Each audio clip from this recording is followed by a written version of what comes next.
ओम नमः शिवाय मोर स्नेहर छात्र छात्री माने दीपसर ज्ञान यूट्यूब चैनल को स्वागत करुछि। आज पिला माने ओटीटी पिला मानक पई मो सोशल स्टडीज रो इतिहास रो गोटे सुंदर वीडियो प्रस्तुत करिछि। पिला मन देखो आउ अल्प दिन परे हमर ओटीटी एग्जाम अछि पेपर 1 पेपर 2 ताकू आखि आगे रखी आज मो सोशल स्टडीज रो हिस्ट्री रो किछि बछा बछा क्वेश्चन तुम मान सहित आलोचना करबी। विगत 10 वर्ष मध्य जो क्वेश्चन गुड आसुछि केउ केउ विषय से क्वेश्चन आसुछि ताको अनुध्यान करी आज गोटे सुंदर वीडियो तैयारी करछि। निश्चय परीक्षा पूर्व वीडियो पिला मन देखि जिवो, निश्चय आ भीतर क्वेश्चन आसीबो। पिला मन देखो प्रथम क्वेश्चन आलोचना करबा कि ईस्ट इंडिया कंपनी को बंग बिहार ओडिसा रे देवानी क्षमता प्रदान करथिले। किए ईस्ट इंडिया कंपनी को बंग बिहार ओडिसा रे देवानी क्षमता प्रदान करथिले। ऑप्शन जहांगीर, द्वितीय बहादुर शाह, द्वितीय शाह आलम। उत्तर होची पिला माने द्वितीय शाह आलम। द्वितीय क्वेश्चन ईस्ट इंडिया कंपनी मुक्त वाणिज्यिक अधिकार केबे पाइथिला। ईस्ट इंडिया कंपनी बा इंग्रेज मानकर जो कंपनी थिला जो भारत रे व्यवसाय करिया पे आसिथिले समाने केबे लोप पाइथिला। ईस्ट इंडिया कंपनी मुक्त वाणिज्यिक अधिकार केबे लोप पाइथिला। 1813, 1820, 1824, 1850। उत्तर होची 1813। नेक्स्ट क्वेश्चन पिला माने जिबा 3 नंबर क्वेश्चन को जिबा केबे गंगा नदी रो केनाल मा मुख्य केनाल को व्यवहार कराइतला। गंगा नदी रो मुख्य केनाल को व्यवहार कराइतला 1853, 1854, 55। उत्तर होची 1853। पिला मन मुनता 1853 रे गोटे क्वेश्चन आसे जे भारत रो रेल चलाचल आरंभ होइतला बॉम्बे रो थाने जे कि लॉर्ड डेलहाउसी जाको हम कहूचे भारतीय रेलपथ रो जनक तांको द्वारा भारत रे रेल शुभारंभ होइतला बॉम्बे रो थाने। नेक्स्ट क्वेश्चन केउ युद्ध पर ईस्ट इंडिया कंपनी भारत रो शासन आरंभ कला। केउ युद्ध पर जो इंग्रेज माने भारत को जो आसितले वाणिज्य व्यवसाय करिया पई प्रथम ईस्ट इंडिया कंपनी द्वारा शासन आरंभ करथिले एवं पलासी युद्ध भारत रो प्रथम युद्ध थिला जाकि 1757 मसिया होइतला।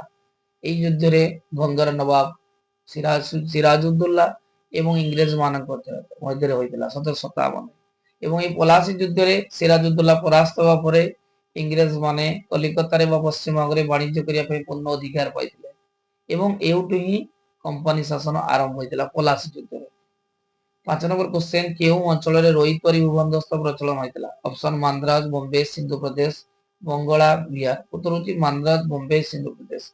पिला मन तो रोहित रो अर्थ होची कृषक जे 1820 मसिया रे सर थॉमस मुनरो मांद्राज ठारे प्रथमे रोहित परि व्यवस्था आरंभ करते। रोहित रो कृषक जे कृषक मानक टारू कर आदाय करा जाउतला जे चिरस्थायी बंदोबस्त रे कोन थिला ना इंग्रेज माने जमीदार मानक जरिया रे कर आदाय करथिले किंतु रोहित द्वारा रे जमीदार मानक प्रथा लोप करथिले और डायरेक्ट इंग्रेज माने कृषक मानक कर आदाय करथिले। नेक्स्ट क्वेश्चन केउ अंचल रे रोहित री गला चिरस्थायी बंदोबस्त प्रचलन क्षेत्र रे केउ इंग्रेज प्रशासक लॉर्ड कर्नवालिस को सहायता करथिले।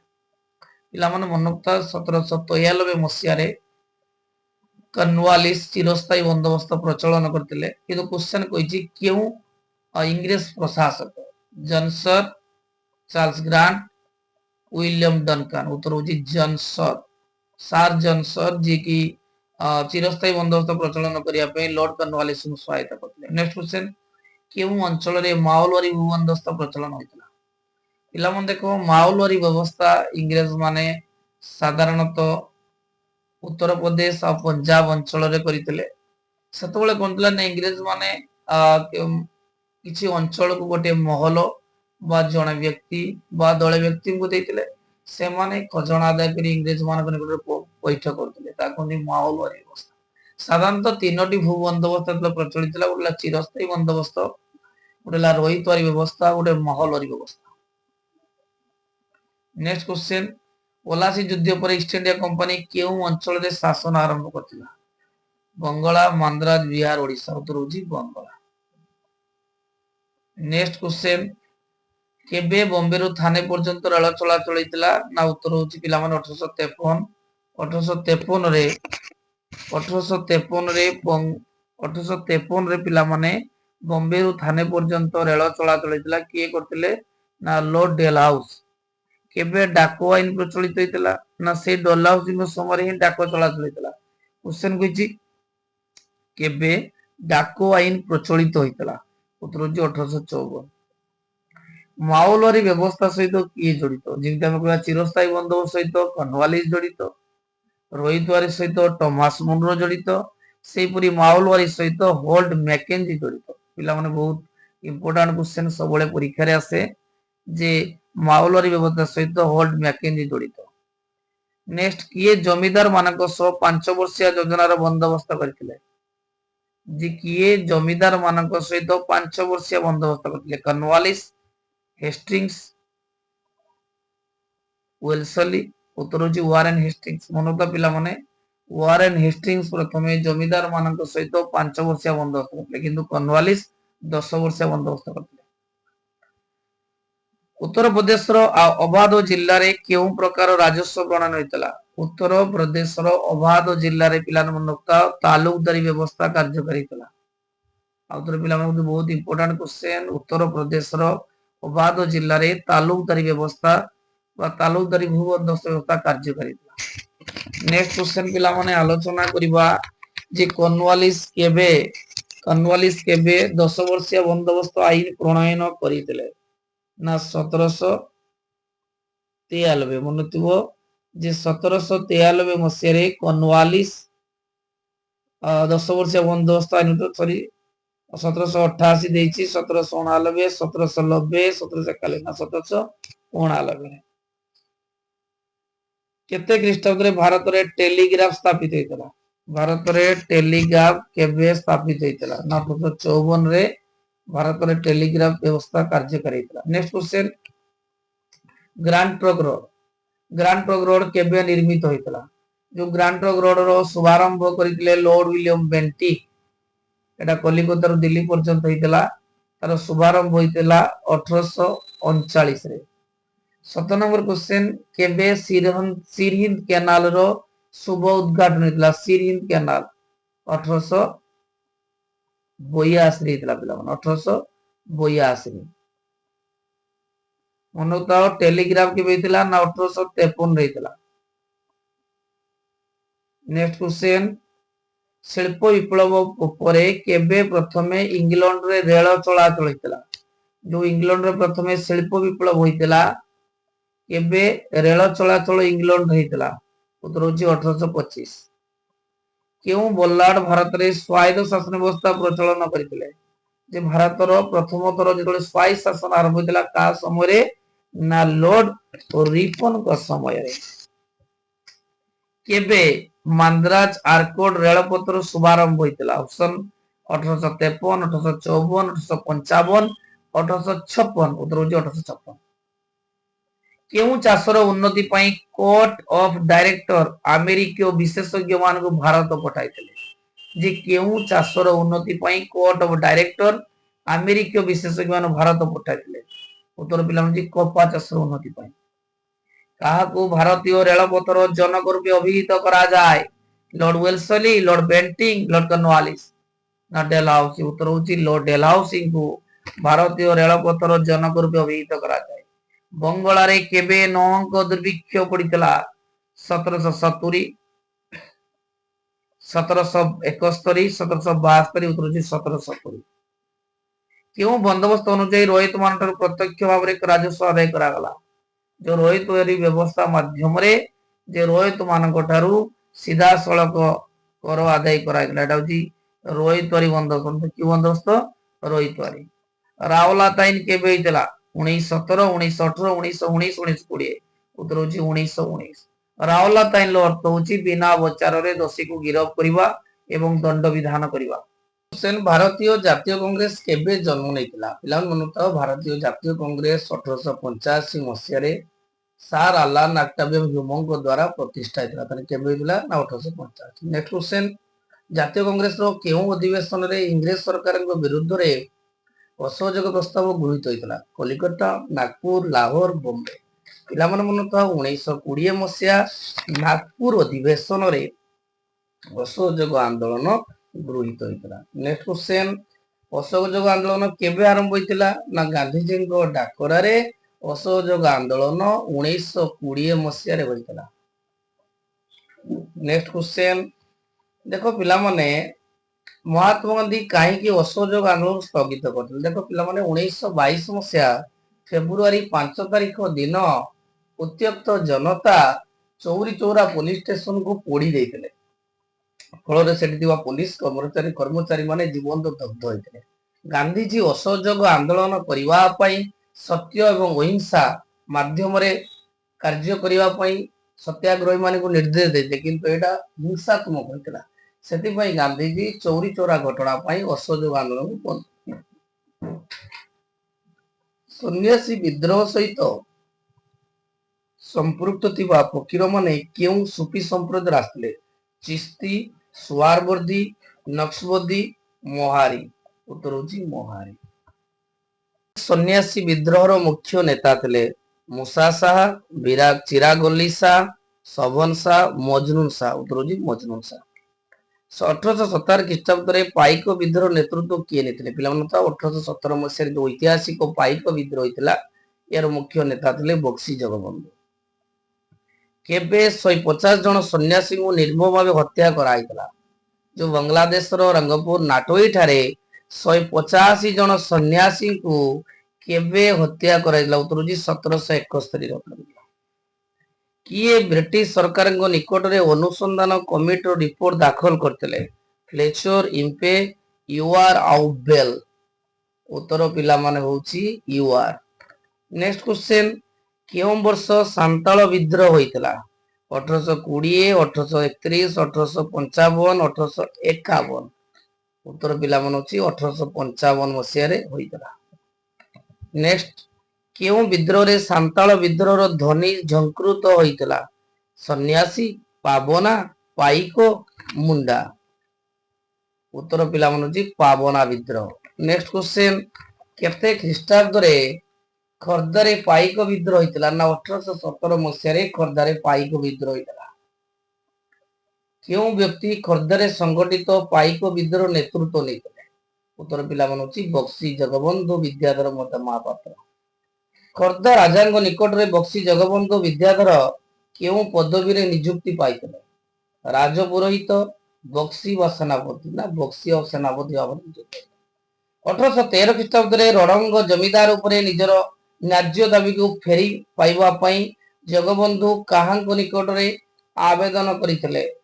ଫ୍ଲେଚର, କଟକର commissioner Richardson, collector Richard Harley, ୱାଟଲର ୟୁଆର। ଉତ୍ତର ପିଲାମାନେ ହଉଛି କଟକର କମିଶନର ରିଚାର୍ଡସନ। 41 ନମ୍ବର କ୍ୱେଶ୍ଚନ, ପାଇକ ବିଦ୍ରୋହ ସମୟରେ କଟକର ମାଜିଷ୍ଟ୍ରେଟ କିଏ ଥିଲେ? ନା ଏଡୱାର୍ଡ ଇମ୍ପେ। ସନ୍ନ୍ୟାସୀ ବିଦ୍ରୋହ ସମ୍ପର୍କରେ କେଉଁ ଉପନ୍ୟାସରୁ ଜଣାଯାଇଥାଏ? ନା ଆନନ୍ଦ ମଠ। ପିଲାମାନେ ତ ସନ୍ନ୍ୟାସୀ ବିଦ୍ରୋହ ସମ୍ପର୍କରେ ଆନନ୍ଦ ମଠ ଉପନ୍ୟାସରୁ ମିଳିଥାଏ। ଆନନ୍ଦ ମଠ ରଚୟିତା କିଏ? ବଙ୍କିମଚନ୍ଦ୍ର ଚାଟାର୍ଜୀ। କାହା ବଳରେ ଇଂରେଜ ମାନେ ବଙ୍ଗରୁ ମନ ମୁତାବକ ରାଜସ୍ୱ ଆଦାୟ କରିଥିଲେ? ସୂର୍ଯ୍ୟାସ୍ତ ନିୟମ, ନା 10 ବାର୍ଷିକ ନିୟମ, ନା ଦ୍ୱୈତ ଶାସନ? ଉତ୍ତର ହଉଛି ପିଲାମାନେ ଏଟା ଆମେ ଦ୍ୱୈତ ଶାସନ 1765 ମସିହାରେ ରବର୍ଟ କ୍ଲାଇଭ ପ୍ରଣୟନ କରିଥିଲେ। ଖୋର୍ଦ୍ଧାରେ ଗାଦିଚ୍ୟୁତ ଶାସକଙ୍କ ନାମ କଣ ଥିଲା? ମୁକୁନ୍ଦ ଦେବ, ନା ଦ୍ୱିତୀୟ ମୁକୁନ୍ଦ ଦେବ? ଉତ୍ତର ପିଲାମାନେ ହଉଛି ଦ୍ୱିତୀୟ ମୁକୁନ୍ଦ ଦେବ। ଜୟୀରାଜଗୁରୁ କିଏ ଥିଲେ? ଜୟୀରାଜଗୁରୁ ପିଲାମାନେ ଖୋର୍ଦ୍ଧା ରାଜା ଦ୍ୱିତୀୟ ମୁକୁନ୍ଦ ଦେବଙ୍କ ମନ୍ତ୍ରୀ ଥିଲେ। ନେକ୍ସଟ କ୍ୱେଶ୍ଚନ, ସାନ୍ତାଳ ବିଦ୍ରୋହ ଦମନ ପରେ କେଉଁ ପ୍ରଥାର ବିଲୋପ ହୋଇଥିଲା? ଗତି ପ୍ରଥା, ନା ସତୀ ପ୍ରଥା? ଉତ୍ତର ହେଉଛି ଗତି ପ୍ରଥା। ନେକ୍ସଟ କ୍ୱେଶ୍ଚନ, ଲବଣ ସତ୍ୟାଗ୍ରହ ସମୟରେ ଭାରତର ବଡଲାଟ କିଏ ଥିଲେ? ନା ଲର୍ଡ ଇରୱିନ। ମନୁତା ପିଲାମାନେ ତିନୋଟି ଆମର ଆନ୍ଦୋଳନ ହେଇଥିଲା। ଅସହଯୋଗ ଆନ୍ଦୋଳନ ଥିଲେ ଚେମସ୍ଫୋର୍ଡ, ଆଇନ ଅମାନ୍ୟ ଆନ୍ଦୋଳନ ସମୟ ଥିଲେ ଇରୱିନ, ଭାରତ ଛଡା ବେଳେ ଥିଲେ କଣ? ନା ଲର୍ଡ ଲିନିଥ୍ରୋ। ଅଷ୍ଟାଦଶ ଶତାବ୍ଦୀର ଦ୍ୱିତୀୟାର୍ଦ୍ଧରେ କେଉଁ ଅଞ୍ଚଳରେ ସନ୍ନ୍ୟାସୀ ଆନ୍ଦୋଳନ ମୁଣ୍ଡ ଟେକିଥିଲା? ଅପସନ ଓଡିଶା, ବିହାର, ବେଙ୍ଗଲ, ମାଡ୍ରାସ। ଉତ୍ତର ପିଲାମାନେ ହଉଛି ବେଙ୍ଗଲ। ନେକ୍ସଟ କ୍ୱେଶ୍ଚନ, ଜଳପାଇଗୁଡିର ମୁର୍ଶିଦାବାଦ ଏବଂ ବୈକୁଣ୍ଠପୁରର ଆଖପାଖ ଜଙ୍ଗଲରେ କେଉଁ ବିଦ୍ରୋହ ମୁଣ୍ଡ ଟେକିଥିଲା? ଉତ୍ତର ହେଉଛି ସନ୍ନ୍ୟାସୀ ବିଦ୍ରୋହ। 50 ନମ୍ବର, ବକ୍ସାର ଯୁଦ୍ଧରେ ଜିତି କମ୍ପାନୀ ସରକାର ରାଜସ୍ୱ ଆଦାୟ କରିବାରୁ ତାହା ବିରୁଦ୍ଧରେ କେଉଁମାନେ ବିଦ୍ରୋହ କରିଥିଲେ? ପାଇକ, ସିପାହୀ, କନ୍ଧ, ସନ୍ନ୍ୟାସୀ ମାନେ। ଉତ୍ତର ହେଉଛି ସନ୍ନ୍ୟାସୀ ମାନେ। ପିଲାମାନେ ମନେ ରଖିଥାଅ 1764 ମସିହାରେ ଐତିହାସିକ ବକ୍ସାର ଯୁଦ୍ଧ ସଂଗଠିତ ହୋଇଥିଲା। ଗୋଟିଏ ପକ୍ଷରେ ଥିଲେ ଇଂରେଜ ମାନେ, ଅନ୍ୟ ପକ୍ଷରେ ଥିଲେ ବଙ୍ଗର ନବାବ ମୀର କାସିମ, ଦିଲ୍ଲୀର ସମ୍ରାଟ ଦ୍ୱିତୀୟ ଶାହ ଆଲମ ଏବଂ ଅଯୋଧ୍ୟାର ନବାବ ସୁଜାଉଦ୍ଦୌଲା। ଏବଂ এই ତିନି ଜଣଙ୍କର ମିଳିତ ସୈନ୍ୟବାହିନୀ ଇଂରେଜ ମାନଙ୍କ ସହିତ ଯୁଦ୍ଧ କରିଥିଲେ। କିନ୍ତୁ 1764 ଯୋଉ ବକ୍ସାର ଯୁଦ୍ଧ ହୋଇଥିଲା ଏଥିରେ ଇଂରେଜ ମାନେ ଜୟଲାଭ କରିଥିଲେ। ଫଳରେ ସମଗ୍ର ଉତ୍ତର ଭାରତ ଇଂରେଜ ମାନଙ୍କ ଅଧୀନକୁ ଆସିଥିଲା। ନେକ୍ସଟ କ୍ୱେଶ୍ଚନ, ଦଶମୀ ନାଗ କିଏ? ମନେ ରଖିଥାଅ ଦଶମୀ ନାଗ ଏମାନେ ହଉଛନ୍ତି ସନ୍ନ୍ୟାସୀ ନେତା। ନେକ୍ସଟ କ୍ୱେଶ୍ଚନ, ଲର୍ଡ ଡେଲହାଉସି କେବେ ବିଧବା ପୁନର୍ବିବାହ ଆଇନ ପ୍ରଣୟନ କରିଥିଲେ? ବହୁତ ଇମ୍ପୋର୍ଟାଣ୍ଟ କ୍ୱେଶ୍ଚନ ଛୁଆ। ଲର୍ଡ ଡେଲହାଉସି 1829 ରେ ସତୀଦାହ ପ୍ରଥା ବନ୍ଦ କରିଥିଲେ ଏବଂ 1856 ରେ ବିଧବା ପୁନର୍ବିବାହ ଆଇନ ପ୍ରଣୟନ କରିଥିଲେ। 53 ନମ୍ବର କ୍ୱେଶ୍ଚନ, କେବେ ଲର୍ଡ ୱିଲିୟମ ବେଣ୍ଟିକ ଭାରତରେ ଇଂରେଜ ଶିକ୍ଷା ପ୍ରଚଳନ କରିଥିଲେ? ଯେ ଭାରତର ପ୍ରଥମ ବଲ୍ଲାଟ ଭାବରେ ଲର୍ଡ ୱିଲିୟମ ବେଣ୍ଟିକ ଇଂରେଜ ଶିକ୍ଷା ପ୍ରଚଳନ କେବେ? ନା 1835 ରେ। ପରୀକ୍ଷାର ଛୁଆ କ୍ୱେଶ୍ଚନ ଆସେ କୋଉ କମିଟିର ସୁପାରିଶ କ୍ରମେ ହେଇଥିଲା? ନା ମ୍ୟାକେଲ କମିଟିର ସୁପାରିଶ କ୍ରମେ ଇଂରେଜ ଶିକ୍ଷା ପ୍ରଚଳନ ହେଇଥିଲା। କେବେ ବ୍ରିଟିଶ ସରକାର ଭାରତୀୟ କାର୍ପାସ ବସ୍ତ୍ର ବ୍ୟବହାର ନ କରିବା ପାଇଁ ଏକ ଆଇନ ଜାରି କରିଥିଲେ? ଉତ୍ତର 1720। ଭିତର ବହି ପ୍ରହାର ପ୍ରବକ୍ତା କିଏ? ଭିତର ବହି ପ୍ରହାର ହଉଛନ୍ତି ଦାଦା ଭାଇ ନାରଜୀ। ପିଲାମାନେ ମନେ ତାଙ୍କୁ ମଧ୍ୟ କହନ୍ତି ଭାରତର କୁଳବୃଦ୍ଧ। ଭିତର ବହି ପ୍ରହାର ପ୍ରବକ୍ତା ହେଲେ ଦାଦା ଭାଇ ନାରଜୀ। 1857 ମସିହା ସିପାହୀ ବିଦ୍ରୋହ ସମୟରେ ଭାରତର ବଲ୍ଲାଟ କିଏ ଥିଲେ? ଐତିହାସିକ ଯୋଉ ସିପାହୀ ବିଦ୍ରୋହ ହେଇଥିଲା 1857 ରେ ସେଇ ସମୟରେ ବଲ୍ଲାଟ ଥିଲେ ଲର୍ଡ କ୍ୟାନିଂ। ଆହୁରି କ୍ୱେଶ୍ଚନ ଆସେ ଯେ ପ୍ରଥମ ଭାଇସରାୟ କିଏ? ନା ଲର୍ଡ କ୍ୟାନିଂ। ଦେଶୀୟ ରାଜ୍ୟ ଗୁଡିକୁ ଇଂରେଜ ସାମ୍ରାଜ୍ୟଭୁକ୍ତ କରିବା ପାଇଁ କେଉଁ ବଲ୍ଲାଟ ରାଜ୍ୟସ୍ୱତ୍ୱ ଲବ୍ ନୀତି ପ୍ରଣୟନ କରିଥିଲେ? ମନେ ରଖିଥିବା ପିଲାମାନେ ଯେ ରାଜ୍ୟସ୍ୱତ୍ୱ ଲବ୍ ନୀତି ପ୍ରଣୟନ କରିଥିଲେ ଲର୍ଡ ଡେଲହାଉସି। ରାଜ୍ୟସ୍ୱତ୍ୱ ଲବ୍ ନୀତିର ଅର୍ଥ ହଉଛି ଯଦି କୌଣସି ରାଜା ଜଣେ ଅପୌତ୍ରିକ ହୋଇଥିବେ ତାଙ୍କ ମୃତ୍ୟୁ ପରେ ତାଙ୍କ ସାମ୍ରାଜ୍ୟ ଇଂରେଜ ସାମ୍ରାଜ୍ୟଭୁକ୍ତ ହବ। ଯଦି କୌଣସି ଜଣେ ରାଜା ଅପୌତ୍ରିକ ଥିବେ ତାଙ୍କ ମୃତ୍ୟୁ ପରେ ତାଙ୍କ ସାମ୍ରାଜ୍ୟ ଇଂରେଜ ସାମ୍ରାଜ୍ୟ ମିଶିଯିବ। ପୋଷ୍ୟପୁତ୍ର ସେମାନେ ଗ୍ରହଣ କରିପାରିବେ ନାହିଁ। ଏଇଟା ଥିଲା ରାଜ୍ୟସ୍ୱତ୍ୱ ଲବ୍ ନୀତିର ନିୟମ। ସେହିପରି କେଉଁ ବଲ୍ଲାଟ ସାମନ୍ତ ସନ୍ଧି ପ୍ରଣୟନ କରିଥିଲେ? ନା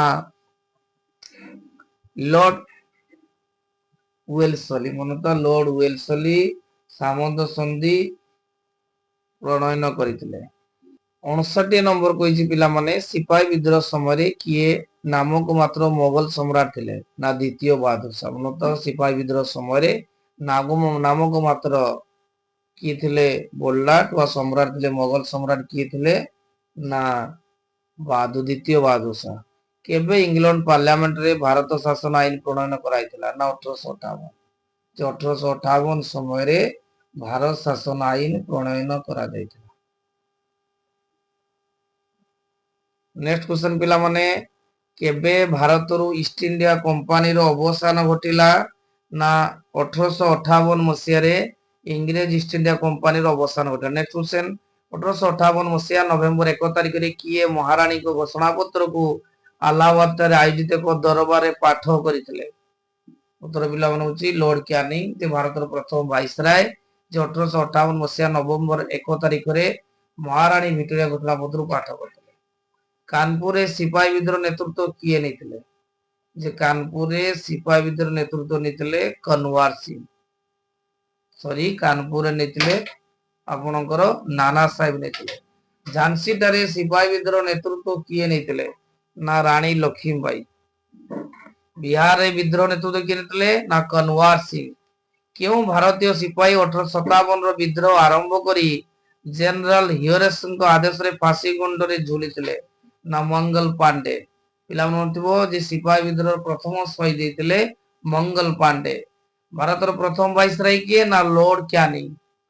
ଆଉ ପିଲାମାନେ ପଢିଥିବ ସିପାହୀ ବିଦ୍ରୋହ ସମୟରେ ବଲ୍ଲାଟ କିଏ ଥିଲେ? ନା ଲର୍ଡ କ୍ୟାନିଂ। ତାନ୍ତିଆ ଟୋପି କିଏ ଥିଲେ? ତାନ୍ତିଆ ଟୋପି ଥିଲେ ନାନା ସାହେବଙ୍କ ମନ୍ତ୍ରୀ।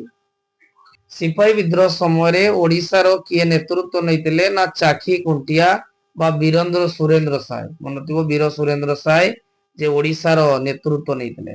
କିଏ ସତୀଦାହ ପ୍ରଥା ଉଚ୍ଛେଦ ଆଇନ ପ୍ରଣୟନ କରିଥିଲେ? ନା ଲର୍ଡ ୱିଲିୟମ ବେଣ୍ଟିକ। ଭାରତରେ ପୋଲିସ ଆଇନ କେବେ ପ୍ରଣୟନ ହେଇଥିଲା? ଭାରତରେ ପୋଲିସ ଆଇନ କେବେ ହେଇଥିଲା 1855, 1861, 1862, ଉତ୍ତର ପିଲାମାନେ 1861। କେଉଁ ଆଇନ ବଳରେ ଜମିଦାର ମାନେ କୃଷକ ଓ କମ୍ପାନୀ ମଧ୍ୟରେ ମଧ୍ୟସ୍ଥି ସାଜି ଅର୍ଥ ଆଦାୟ କରୁଥିଲେ? ପିଲାମାନେ ତ ଚିରସ୍ଥାୟୀ ବନ୍ଦୋବସ୍ତ। ଲକ୍ଷ୍ନୌଠାରେ କିଏ ସିପାହୀ ବିଦ୍ରୋହ ନେତୃତ୍ୱ? ଲକ୍ଷ୍ନୌଠାରେ କିଏ ନେଇଥିଲେ? ନା ବେଗମ ହଜରତ ମହଲ। ନେକ୍ସଟ କ୍ୱେଶ୍ଚନ, ରାଣୀ ଲକ୍ଷ୍ମୀବାଈଙ୍କ ପୋଷ୍ୟପୁତ୍ର କିଏ ଥିଲେ? ଯେ ରାଣୀ ଲକ୍ଷ୍ମୀବାଈ ପୋଷ୍ୟପୁତ୍ର ଆନନ୍ଦ ରାଓ ଥିଲେ। ସିପାହୀ ବିଦ୍ରୋହରେ କିଏ ପ୍ରଥମେ ଶହୀଦ ହେଇଥିଲେ? ନା ମଙ୍ଗଲ ପାଣ୍ଡେ। କିଏ ଚାକିରି ପଞ୍ଜୀକରଣ ଆଇନ ପ୍ରଣୟନ କରିଥିଲେ? ନା ଲର୍ଡ କ୍ୟାନିଂ ଚାକିରି ପଞ୍ଜୀକରଣ ଆଇନ ପ୍ରଣୟନ କରିଥିଲେ। ଓଡିଶା ପ୍ରାଦେଶିକ କମିଟିର ପ୍ରଥମ ସଭାପତି କିଏ ଥିଲେ? ଯେ ଓଡିଶା ପ୍ରାଦେଶିକ କମିଟିର ପ୍ରଥମ ସଭାପତି ଗୋପବନ୍ଧୁ ଦାସ ଥିଲେ। କିଏ ଓଡିଶାରେ ଅସହଯୋଗ ଆନ୍ଦୋଳନକୁ ସଂଗଠିତ କରିଥିଲେ? ନା ଗୋପବନ୍ଧୁ ଦାସ। ନେକ୍ସଟ କ୍ୱେଶ୍ଚନ, ଅସହଯୋଗ ଆନ୍ଦୋଳନରେ ସାମିଲ ହେଉଥିବା କର୍ମୀମାନଙ୍କୁ ଶିକ୍ଷା ଦେବା ପାଇଁ ଏବଂ ସେମାନଙ୍କୁ ଆଶ୍ରୟ ଦେବା ପାଇଁ ସ୍ୱରାଜ ଆଶ୍ରମ କେଉଁଠାରେ ପ୍ରତିଷ୍ଠା ହେଇଥିଲା? ନା କଟକ ଠାରେ। ଅସହଯୋଗ ଆନ୍ଦୋଳନ କାଳରେ ସ୍ୱରାଜ ମନ୍ଦିର କେଉଁଠି ଥିଲା? ନା ବାଲେଶ୍ୱରରେ ଥିଲା। ମନେ ରଖିଥିବ, ବାଲେଶ୍ୱରରେ ଥିଲା ସ୍ୱରାଜ ମନ୍ଦିର, ଜଗତସିଂହପୁର ଥିଲା ଅଳକା ଆଶ୍ରମ, ସ୍ୱରାଜ ଆଶ୍ରମ ଥିଲା କଟକରେ। ଅସହଯୋଗ ଆନ୍ଦୋଳନ ସମୟରେ ଓଡିଶାର ସାକ୍ଷୀ ଗୋପାଳ ଠାରେ କିଏ ସତ୍ୟବାଦୀ ବନ ବିଦ୍ୟାଳୟ ପ୍ରତିଷ୍ଠା କରିଥିଲେ? ନା ଗୋପବନ୍ଧୁ ଦାସ। ଜାତୀୟ କଂଗ୍ରେସର ଲାହୋର ଅଧିବେଶନରେ କିଏ ଅଧ୍ୟକ୍ଷତା କରିଥିଲେ? ନା ଜବାହରଲାଲ ନେହେରୁ। ମନୁତା ପିଲାମାନେ, ଲାହୋର ଅଧିବେଶନରେ ଆମର ପୂର୍ଣ୍ଣ ସ୍ୱରାଜ ପ୍ରସ୍ତାବ ଗୃହୀତ ହେଇଥିଲା। ନେକ୍ସଟ କ୍ୱେଶ୍ଚନ, ଜାତୀୟ କଂଗ୍ରେସର କେଉଁ ଅଧିବେଶନରେ ପୂର୍ଣ୍ଣ ସ୍ୱରାଜ? ନା ଲାହୋର ଅଧିବେଶନରେ। ଆଇନ ଅମାନ୍ୟ ଆନ୍ଦୋଳନ କେବେ ଆରମ୍ଭ ହେଇଥିଲା? ଯେ 12 ମାର୍ଚ୍ଚ 1930ରେ ଆଇନ ଅମାନ୍ୟ ଆନ୍ଦୋଳନ ଆରମ୍ଭ ହୋଇଥିଲା। ଓଡିଶାର ଆଇନ ଅମାନ୍ୟ ଆନ୍ଦୋଳନ ନେତୃତ୍ୱ କିଏ ନେଇଥିଲେ? ଯେ ଓଡିଶାର ଆଇନ ଅମାନ୍ୟ ଆନ୍ଦୋଳନ ନେତୃତ୍ୱ ଦେଇଥିଲେ ଆଚାର୍ଯ୍ୟ ହରିହର। କିନ୍ତୁ ମନେ ରଖିଥିବା ପିଲାମାନେ, ଯେ ଗୋପବନ୍ଧୁ ଚୌଧୁରୀ ଦାୟିତ୍ୱ ଦିଆଯାଇଥିଲା, କିନ୍ତୁ ଇଞ୍ଚୁଡିଟାରେ ଲୁଣ ମାରିଥିଲା ଆଚାର୍ଯ୍ୟ ହରିହର। ଓଡିଶାରେ କେଉଁ ସ୍ଥାନରେ ଲବଣ ଆଇନ ଅମାନ୍ୟ କରିବା ପାଇଁ ସ୍ଥିର କରାଯାଇଥିଲା? ନା ଇଞ୍ଚୁଡି, ବାଲେଶ୍ୱର ଇଞ୍ଚୁଡି। କୁଜଙ୍ଗ ଠାରେ ଆଇନ ଅମାନ୍ୟ ଆନ୍ଦୋଳନ ନେତୃତ୍ୱ କିଏ ନେଇଥିଲେ? କୁଜଙ୍ଗ ଠାରେ ନା ନାରାୟଣ ବୀରବର ସାମନ୍ତ ନେଇଥିଲେ କୁଜଙ୍ଗ ଠାରେ ନେତୃତ୍ୱ। ନେକ୍ସଟ କ୍ୱେଶ୍ଚନ, 1935 ଭାରତ ଶାସନ ଆଇନ କେଉଁ କମିଶନରଙ୍କ ସୁପାରିଶ କ୍ରମରେ ପ୍ରଣୀତ ହେଇଥିଲା? ବହୁତ ଇମ୍ପୋର୍ଟାଣ୍ଟ କ୍ୱେଶ୍ଚନ। ଯେ 1935 ଭାରତ ଶାସନ ଆଇନ କେଉଁ କମିଶନଙ୍କ ସୁପାରିଶ କ୍ରମେ ହୋଇଥିଲା? ସବୁବେଳେ ପରୀକ୍ଷାରେ ଆସେ ସାଇମନ କମିଶନ। ଜାତୀୟ କଂଗ୍ରେସର କେଉଁ ଅଧିବେଶନରେ ଭାରତ ଛାଡ ପ୍ରସ୍ତାବ ଗୃହୀତ ହେଇଥିଲା? ନା ବମ୍ବେ ଅଧିବେଶନ। ଉନ୍ନତ ପିଲାମାନେ, ଯେ ଭାରତ ଛାଡ ଆନ୍ଦୋଳନର ଅନ୍ୟ ନାଁ ହଉଛି କଣ? ଅଗଷ୍ଟ ବିପ୍ଳବ।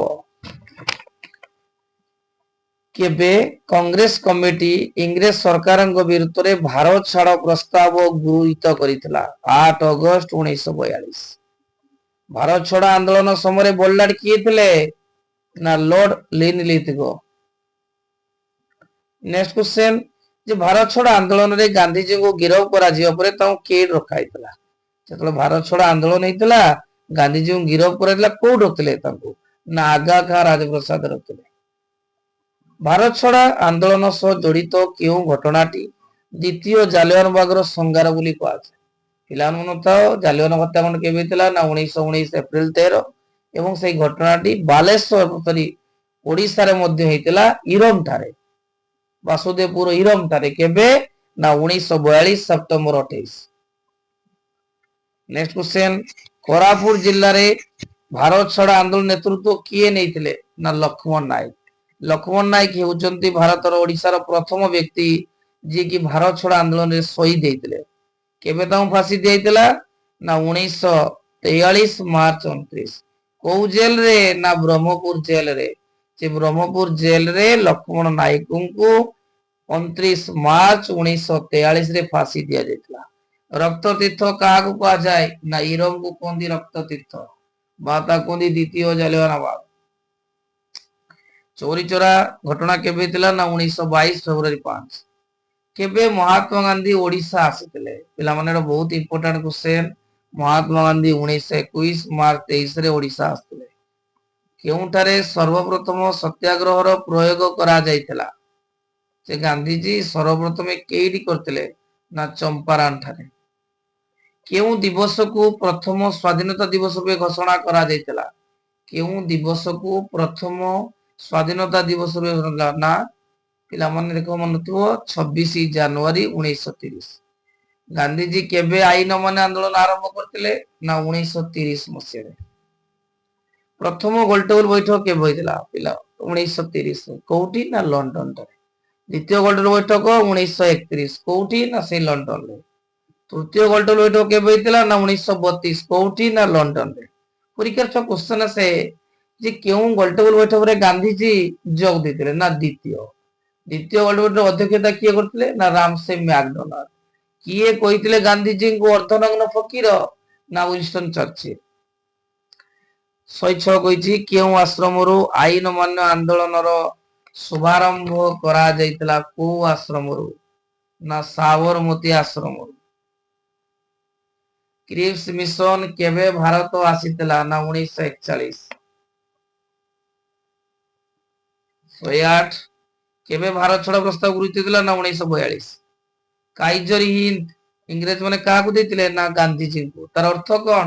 ହିନ୍ଦୁସ୍ତାନର ସମ୍ରାଟ। ଭାରତର ସ୍ୱାଧୀନତା ସଂଗ୍ରାମରେ କେଉଁ ଆନ୍ଦୋଳନର ଅର୍ଥ ଯୋଗାଇବା ପାଇଁ ତିଳକ ସ୍ୱରାଜ ପାଣ୍ଠି ଥିଲା? ମନୁଥାଉ ଯୋଉ ଅସହଯୋଗ ଆନ୍ଦୋଳନକୁ ତ୍ୱରାନ୍ୱିତ କରିବା ପାଇଁ ତିଳକ ସ୍ୱରାଜ ପାଣ୍ଠି ହୋଇଥିଲା। ଜଗତସିଂହପୁରରେ ଥିବା ଅଳକା ଆଶ୍ରମର ପ୍ରତିଷ୍ଠାତା କିଏ? ଯେ ଅଳକା ଆଶ୍ରମର ପ୍ରତିଷ୍ଠା ଥିଲେ ଭାଗୀରଥୀ ମହାପାତ୍ର। ଗୋପବନ୍ଧୁ ଦାସ କେବେ ମରିଗଲେ? ନା 1928ରେ ଗୋପବନ୍ଧୁ ଦାସ ମରି ଯାଇଥିଲେ ବା ମୃତ୍ୟୁବରଣ କରିଥିଲେ। ପ୍ରଥମ ତିରଙ୍ଗା ପତାକା କେଉଁ ମସିହାରେ ଉତ୍ତୋଳନ କରାଯାଇଥିଲା? ନା ପ୍ରଥମ ତିରଙ୍ଗା ପତାକା ରାବି ନଦୀ କୂଳରେ ଉତ୍ତୋଳନ କରାଯାଇଥିଲା। କେବେ? ନା ଡିସେମ୍ବର 31, 1929। ନେକ୍ସଟ କ୍ୱେଶ୍ଚନ ପିଲାମାନେ, କଂଗ୍ରେସର ଲାହୋର ଅଧିବେଶନରେ କିଏ ପୂର୍ଣ୍ଣ ସ୍ୱରାଜ ପ୍ରସ୍ତାବ ଆଣିଥିଲେ? ନା ଜବାହରଲାଲ ନେହେରୁ। ଭାରତ ଛାଡ ଆନ୍ଦୋଳନ ଅନ୍ୟ କେଉଁ ନାମରେ ପରିଚିତ? ନା ଅଗଷ୍ଟ ବିପ୍ଳବ। ଇଷ୍ଟ ଇଣ୍ଡିଆ କମ୍ପାନୀ ଇଂରେଜ ଇଷ୍ଟ ଇଣ୍ଡିଆ କମ୍ପାନୀ କେବେ ଗଠନ କରାଯାଇଥିଲା? ନା 1600। କେଉଁ ବ୍ରିଟିଶ ବୋଲାର ଚିରସ୍ଥାୟୀ ବନ୍ଦୋବସ୍ତ ପ୍ରବର୍ତ୍ତନ କରିଥିଲେ? ନା ଲର୍ଡ କର୍ଣ୍ଣୱାଲିସ ଚିରସ୍ଥାୟୀ ବନ୍ଦୋବସ୍ତ ପ୍ରଚଳନ କରିଥିଲେ। କାହା ଦ୍ୱାରା ଭାରତକୁ ଜଳପଥ ଆବିଷ୍କାର କରାଯାଇଥିଲା? ଏଇଟା ବହୁତ ଇମ୍ପୋର୍ଟାଣ୍ଟ କ୍ୱେଶ୍ଚନ। 1498ରେ ଭାସ୍କୋଡା ଗାମା ଭାରତକୁ ଜଳପଥ ଆବିଷ୍କାର କରିଥିଲେ। କେଉଁ ସ୍ଥାନରୁ କେଉଁ ସ୍ଥାନକୁ ବ୍ରିଟିଶ ସରକାର ସର୍ବପ୍ରଥମେ ରେଳ ଦ୍ୱାରା ସଂଯୋଗ କରିଥିଲେ? ନା ବମ୍ବେରୁ ଥାନେ। ଊନବିଂଶ ଶତାବ୍ଦୀର କେଉଁ ଦେଶରେ ସବୁଠାରୁ ଅଧିକ ଉପନିବେଶ ରହିଥିଲା? ନା ଇଂଲଣ୍ଡ। ଊନବିଂଶ ଶତାବ୍ଦୀରେ ସବୁଠାରୁ ବଡ ଉପନିବେଶ ମଧ୍ୟରେ କେଉଁ ଦେଶ ଥିଲା? ନା ଭାରତ। କେଉଁ ଯୁଦ୍ଧ ପରେ ଭାରତରେ କମ୍ପାନୀ ଶାସନର ଆରମ୍ଭ ହୋଇଥିଲା? ନା ପଲାସି ଯୁଦ୍ଧରେ। କେଉଁ ଆଇନ ଅନୁଯାୟୀ ଖଜଣା ପାଇଁ ନିଶ୍ଚିତ ଦିନ ଧାର୍ଯ୍ୟ କରାଗଲା? ସୂର୍ଯ୍ୟାସ୍ତ ଆଇନ। ସନ୍ନ୍ୟାସୀ ବିଦ୍ରୋହର ବୟସ ସୀମା କେତେ?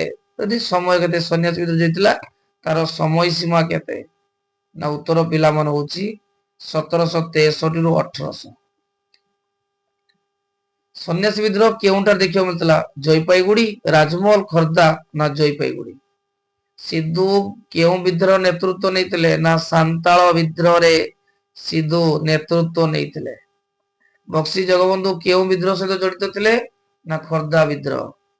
ଜୟୀରାଜଗୁରୁ କେବେ ବିଦ୍ରୋହ କରିଥିଲେ? ଜୟୀରାଜଗୁରୁ 1804। ସତ୍ୟାଗ୍ରହର ପ୍ରଥମ ପ୍ରୟୋଗ କେଉଁଠି ଥିଲା? ନା ଚମ୍ପାରଣ ଠାରେ।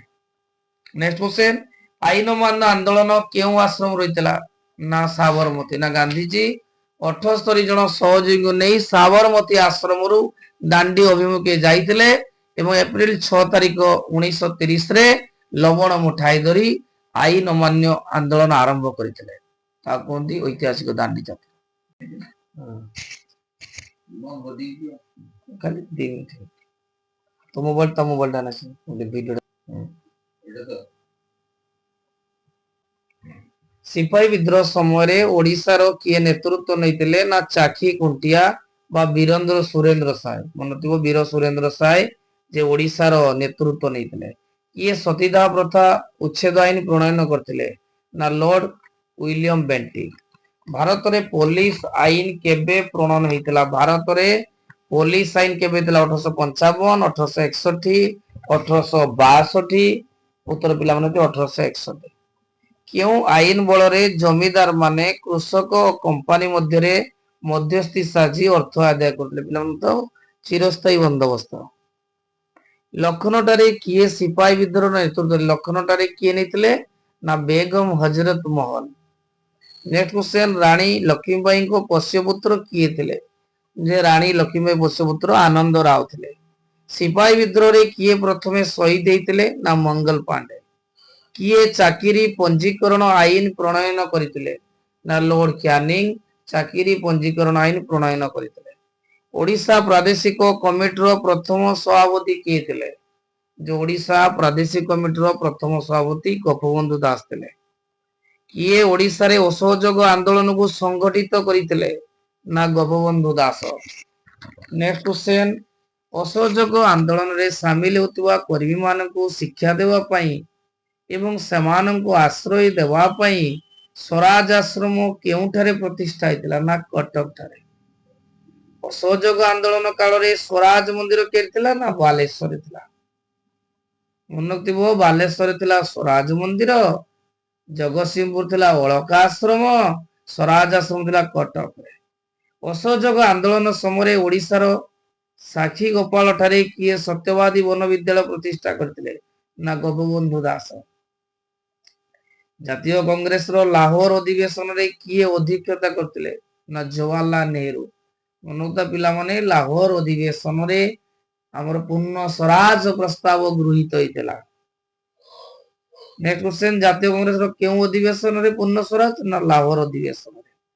आईन अमान्य आंदोलन केबे आरंभ होइतला जे 12 मार्च 1930 रे आईन अमान्य आंदोलन आरंभ होइतला।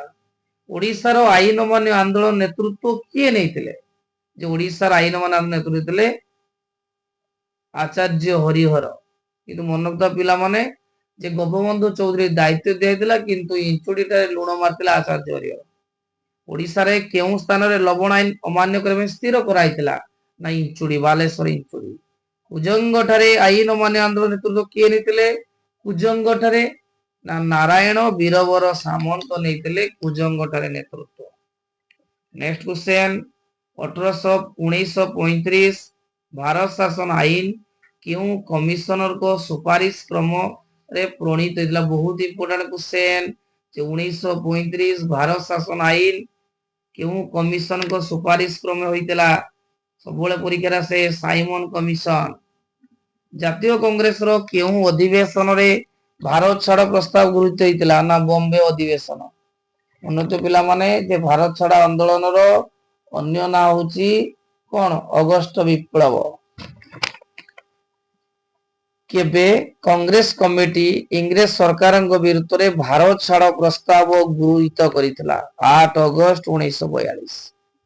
भारत छाड़ आंदोलन समय बोल्डार किए थिले ना लॉर्ड लिनलिथगो। नेक्स्ट क्वेश्चन जे भारत छाड़ आंदोलन रे गांधी जी को गिरफ्त करा जियो परे ताऊ केड रखा हैतला जतले भारत छाड़ आंदोलन हैतला गांधी जी को गिरफ्त कराइला कोड रखले ताऊ ना आगा खां राजप्रसाद रखले।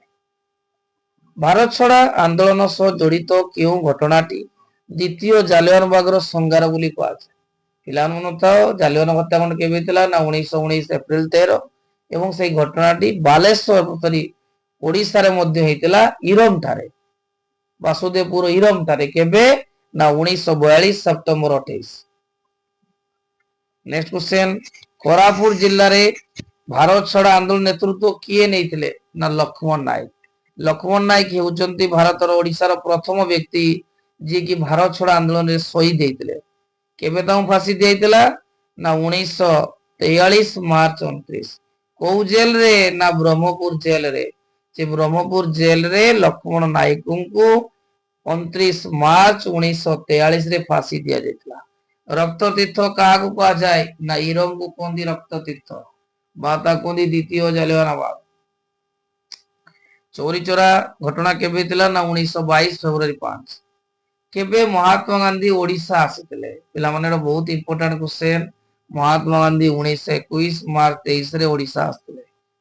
କେଉଁଠାରେ ସର୍ବପ୍ରଥମ ସତ୍ୟାଗ୍ରହର ପ୍ରୟୋଗ କରାଯାଇଥିଲା?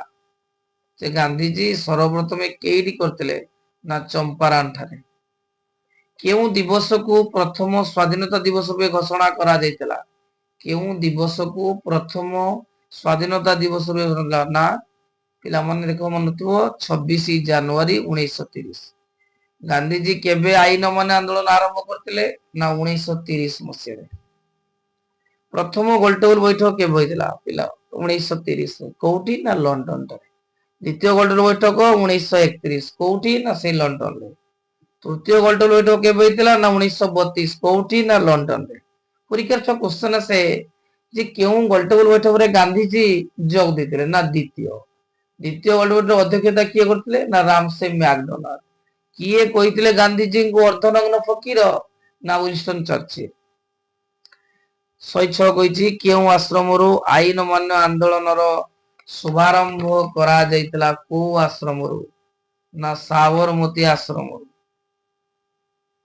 କ୍ରିପ୍ସ ମିଶନ କେବେ ଭାରତ ଆସିଥିଲା? ନା 1941। 108 କେବେ ଭାରତ ଛାଡ ପ୍ରସ୍ତାବ ଗୃହୀତ ହେଇଥିଲା? ନା 1942। କାଇଜର ହିନ୍ଦ ଇଂରେଜ ମାନେ କାହାକୁ ଦେଇଥିଲେ? ନା ଗାନ୍ଧୀଜୀଙ୍କୁ। ତାର ଅର୍ଥ କଣ? ହିନ୍ଦୁସ୍ତାନର ସମ୍ରାଟ। ଭାରତର ସ୍ୱାଧୀନତା ସଂଗ୍ରାମରେ କେଉଁ ଆନ୍ଦୋଳନର ଅର୍ଥ ଯୋଗାଇବା ପାଇଁ ତିଳକ ସ୍ୱରାଜ ପାଣ୍ଠି ଥିଲା? ମନୁଥାଅ ଯୋଉ ଅସହଯୋଗ ଆନ୍ଦୋଳନକୁ ତ୍ୱରାନ୍ୱିତ କରିବା ପାଇଁ ତିଳକ ସ୍ୱରାଜ ପାଣ୍ଠି ହୋଇଥିଲା। ଜଗତସିଂହପୁରରେ ଥିବା ଅଳକା ଆଶ୍ରମର ପ୍ରତିଷ୍ଠାତା କିଏ? ଯେ ଅଳକା ଆଶ୍ରମର ପ୍ରତିଷ୍ଠା ଥିଲେ ଭାଗୀରଥୀ ମହାପାତ୍ର। ଗୋପବନ୍ଧୁ ଦାସ କେବେ ମରିଗଲେ? ନା 1928 ରେ ଗୋପବନ୍ଧୁ ଦାସ ମରି ଯାଇଥିଲେ ବା ମୃତ୍ୟୁବରଣ କରିଥିଲେ। ପ୍ରଥମ ତିରଙ୍ଗା ପତାକା କେଉଁ ମସିହାରେ ଉତ୍ତୋଳନ କରାଯାଇଥିଲା? ନା ପ୍ରଥମ ତିରଙ୍ଗା ପତାକା ରାଭି ନଦୀ କୂଳରେ ଉତ୍ତୋଳନ କରାଯାଇଥିଲା। କେବେ? ନା ଡିସେମ୍ବର 31 1929। ନେକ୍ସଟ କ୍ୱେଶ୍ଚନ ପିଲାମାନେ କଂଗ୍ରେସର ଲାହୋର ଅଧିବେଶନରେ କିଏ ପୂର୍ଣ୍ଣ ସ୍ୱରାଜ ପ୍ରସ୍ତାବ ଆଣିଥିଲେ? ନା ଜବାହରଲାଲ ନେହେରୁ। ଭାରତ ଛାଡ ଆନ୍ଦୋଳନ ଅନ୍ୟ କେଉଁ ନାମରେ ପରିଚିତ? ନା ଅଗଷ୍ଟ ବିପ୍ଳବ। ଇଷ୍ଟ ଇଣ୍ଡିଆ କମ୍ପାନୀ ଇଂରେଜ ଇଷ୍ଟ ଇଣ୍ଡିଆ କମ୍ପାନୀ କେବେ ଗଠନ କରାଯାଇଥିଲା? ନା 1600।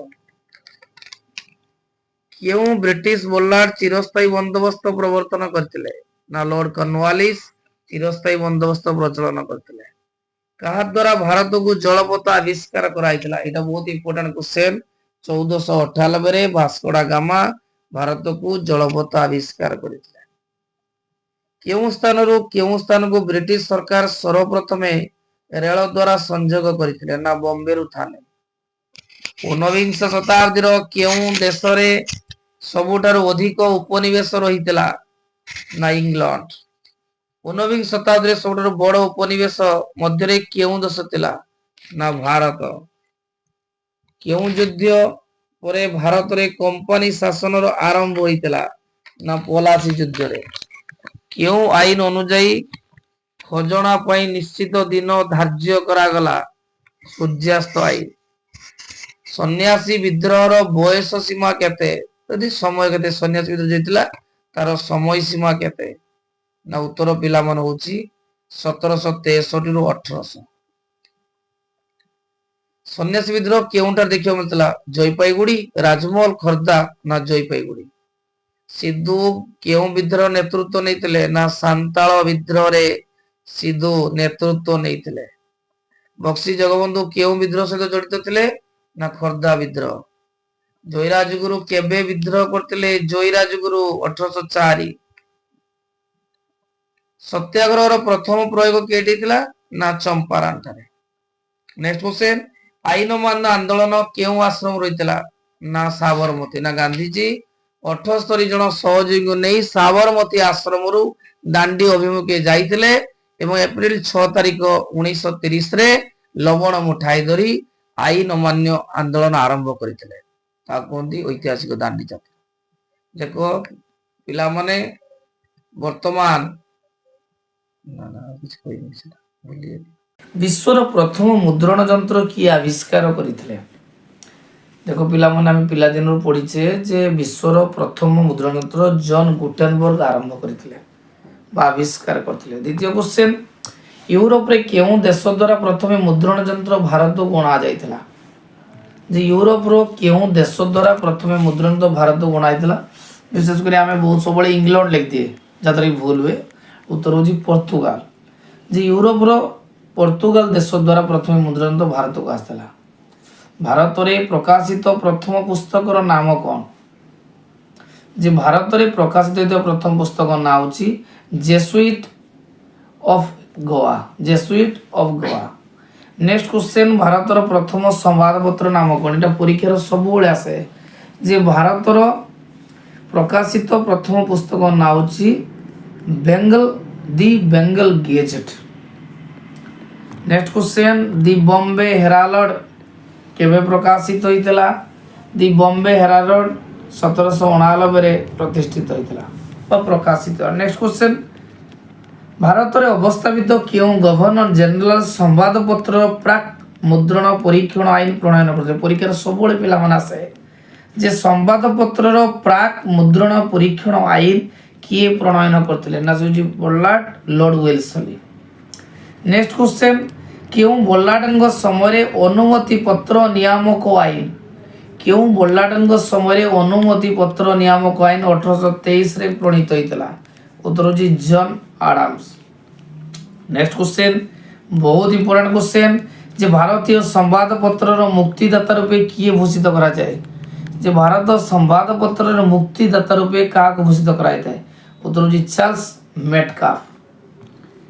ଆଧୁନିକ ଭାରତର ସମ୍ବାଦପତ୍ରର ଜନକ ରୂପେ କିଏ ପରିଚିତ? ବହୁତ ଏକ୍ସାମରେ ପିଲାମାନେ এই কোশ্চেনটি ভেরি করিতে আসিଥାଏ যে ଭାରତୀୟ ବା ଆଧୁନିକ ଭାରତର ସମ୍ବାଦପତ୍ରର ଜନକ ରୂପେ ରାଜା ରାମମୋହନ ରାୟ ପରିଚିତ।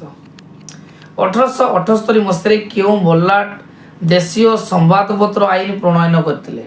ନା ଲର୍ଡ ଲିଟନ। ୟଙ୍ଗ ଇଣ୍ଡିଆ, ଇଏ ବି ପିଲାମାନେ ପରୀକ୍ଷାରେ ସବୁବେଳେ ଆସେ। ୟଙ୍ଗ ଇଣ୍ଡିଆ ନାମକ ସମ୍ବାଦପତ୍ରର ପ୍ରକାଶକ କିଏ? ନା ଉତ୍ତର ହେଉଛି ମହାତ୍ମା ଗାନ୍ଧୀ।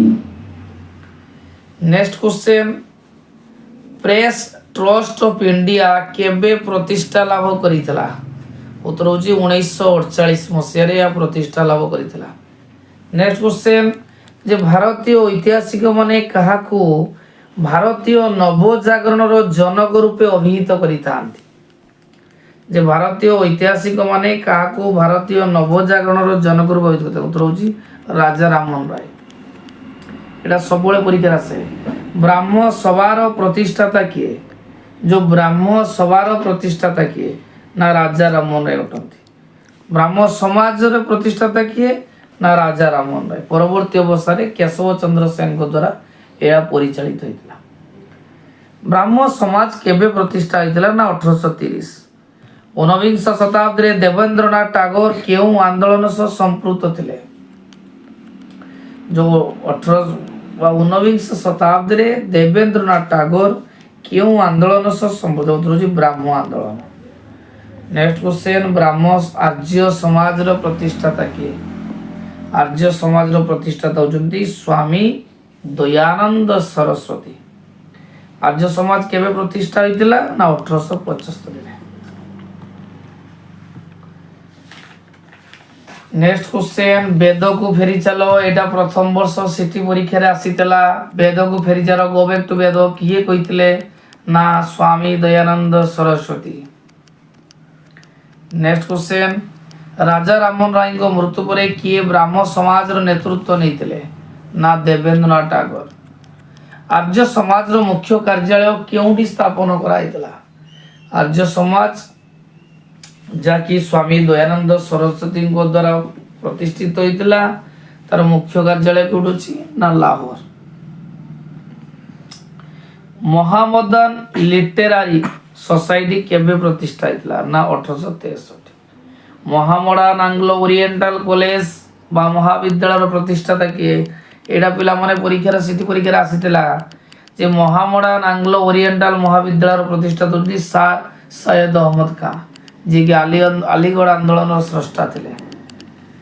ନେକ୍ସଟ, କେଉଁ ବିଶ୍ୱବିଦ୍ୟାଳୟ ଆଲିଗଡ଼ ଆନ୍ଦୋଳନର ଏକ ମୁଖ୍ୟ କେନ୍ଦ୍ରସ୍ଥଳୀ ଭାବରେ କାର୍ଯ୍ୟ କରିଥିଲା? ଯେ କେଉଁ ବିଶ୍ୱବିଦ୍ୟାଳୟ ଆଲିଗଡ଼ ଆନ୍ଦୋଳନର ଏକ ମୁଖ୍ୟ କେନ୍ଦ୍ରସ୍ଥଳୀ ରୂପେ କାର୍ଯ୍ୟ କରୁଥିଲା? ଉତ୍ତର ହେଉଛି ଆଲିଗଡ଼ ବିଶ୍ୱବିଦ୍ୟାଳୟ। ନେକ୍ସଟ କ୍ୱେଶ୍ଚନ, ଆଙ୍ଗ୍ଲୋ ଓରିଏଣ୍ଟାଲ ମହାବିଦ୍ୟାଳୟର ପ୍ରଥମ ଅଧ୍ୟକ୍ଷ କିଏ ଥିଲେ? ଉତ୍ତର ପିଲାମାନେ ହେଉଛି ମି ଥିଓଡର ବେକ୍। ସାର୍ ସୈୟଦ ଅହମ୍ମଦଙ୍କର ସହଯୋଗୀ ମାନେ କେଉଁ ନାମରେ ପରିଚିତ ଥିଲେ? ଆଉ ଥରେ ପିଲାମାନଙ୍କୁ ଦେଖ, ସାର୍ ସୈୟଦ ଅହମ୍ମଦଙ୍କର ସହଯୋଗୀ ମାନେ କେଉଁ ନାମରେ ପରିଚିତ ଥିଲେ? ନା ଆଲିଗଡ଼ ଗୋଷ୍ଠୀ। ଭାରତର କେଉଁ ବର୍ଲାଡ଼ ସତୀଦାହ ପ୍ରଥା ଉଚ୍ଛେଦ କରିଥିଲେ? ପିଲାମାନେ ତ ଯେଉଁ ସତୀଦାହ ପ୍ରଥା 1829 ମସିହାରେ ଲର୍ଡ ୱିଲିୟମ ବେଣ୍ଟିକ୍ ଉଚ୍ଛେଦ କରିଥିଲେ। ଭାରତର କେଉଁ ବର୍ଲାଡ଼ ବିଧବା ପୁନର୍ବିବାହ ଆଇନ ପ୍ରଣୟନ କରିଥିଲେ? ପିଲାମାନେ ତ 1856 ମସିହାରେ ଲର୍ଡ ଡେଲହାଉସି ବିଧବା ପୁନର୍ବିବାହ ଆଇନ ପ୍ରଣୟନ କରିଥିଲେ। ନେକ୍ସଟ କ୍ୱେଶ୍ଚନ, କନ୍ୟାମାନଙ୍କର ଶିକ୍ଷାର ଉନ୍ନତି ଆଣିବା ପାଇଁ ଆର୍ଯ୍ୟ ସମାଜ ଦ୍ୱାରା କ'ଣ ପ୍ରତିଷ୍ଠା କରାଯାଇଥିଲା? ଯେ କନ୍ୟାମାନଙ୍କର ଶିକ୍ଷାର ଉନ୍ନତି ଆଣିବା ପାଇଁ ଆର୍ଯ୍ୟ ସମାଜଙ୍କ ଦ୍ୱାରା କନ୍ୟା ଗୁରୁକୁଳ ପ୍ରତିଷ୍ଠା କରାଯାଇଥିଲା। 1917 ମସିହାରେ କେଉଁ କମିଶନ ନାରୀ ଶିକ୍ଷା ଉପରେ ଗୁରୁତ୍ୱ ଆରୋପ କରିଥିଲେ? ଉତ୍ତର ହେଉଛି ସାଡଲର କମିଶନ। 1917 ମସିହାରେ ସାଡଲର କମିଶନ ନାରୀ ଶିକ୍ଷା ଉପରେ ଗୁରୁତ୍ୱ ଆରୋପ କରିଥିଲେ। ନାରୀମାନଙ୍କୁ ଭେଷଜ ବିଜ୍ଞାନ କ୍ଷେତ୍ରରେ ଅଗ୍ରଣୀ କରିବା ପାଇଁ ଦିଲ୍ଲୀଠାରେ ଏକ ମହାବିଦ୍ୟାଳୟ ପ୍ରତିଷ୍ଠା କରିଥିଲେ କିଏ? ଯେ ନାରୀମାନଙ୍କୁ ଭେଷଜ ବିଜ୍ଞାନ କ୍ଷେତ୍ରରେ ଅଗ୍ରଣୀ କରିବା ପାଇଁ ଦିଲ୍ଲୀଠାରେ ଲର୍ଡ ହାର୍ଡିଞ୍ଜ ଏକ ମହାବିଦ୍ୟାଳୟ ପ୍ରତିଷ୍ଠା କରିଥିଲେ। କେଉଁ ପ୍ରଖ୍ୟାତ ସମାଜ ବିଜ୍ଞାନୀ ସଂସ୍କୃତିକରଣ ତତ୍ତ୍ୱର ପ୍ରୟୋଗ କରିଥିଲେ? ସଂସ୍କୃତିକରଣ ତତ୍ତ୍ୱର କିଏ ପ୍ରୟୋଗ କରିଥିଲେ? ନା ଏମ୍.ଏନ୍. ଶ୍ରୀନିବାସ।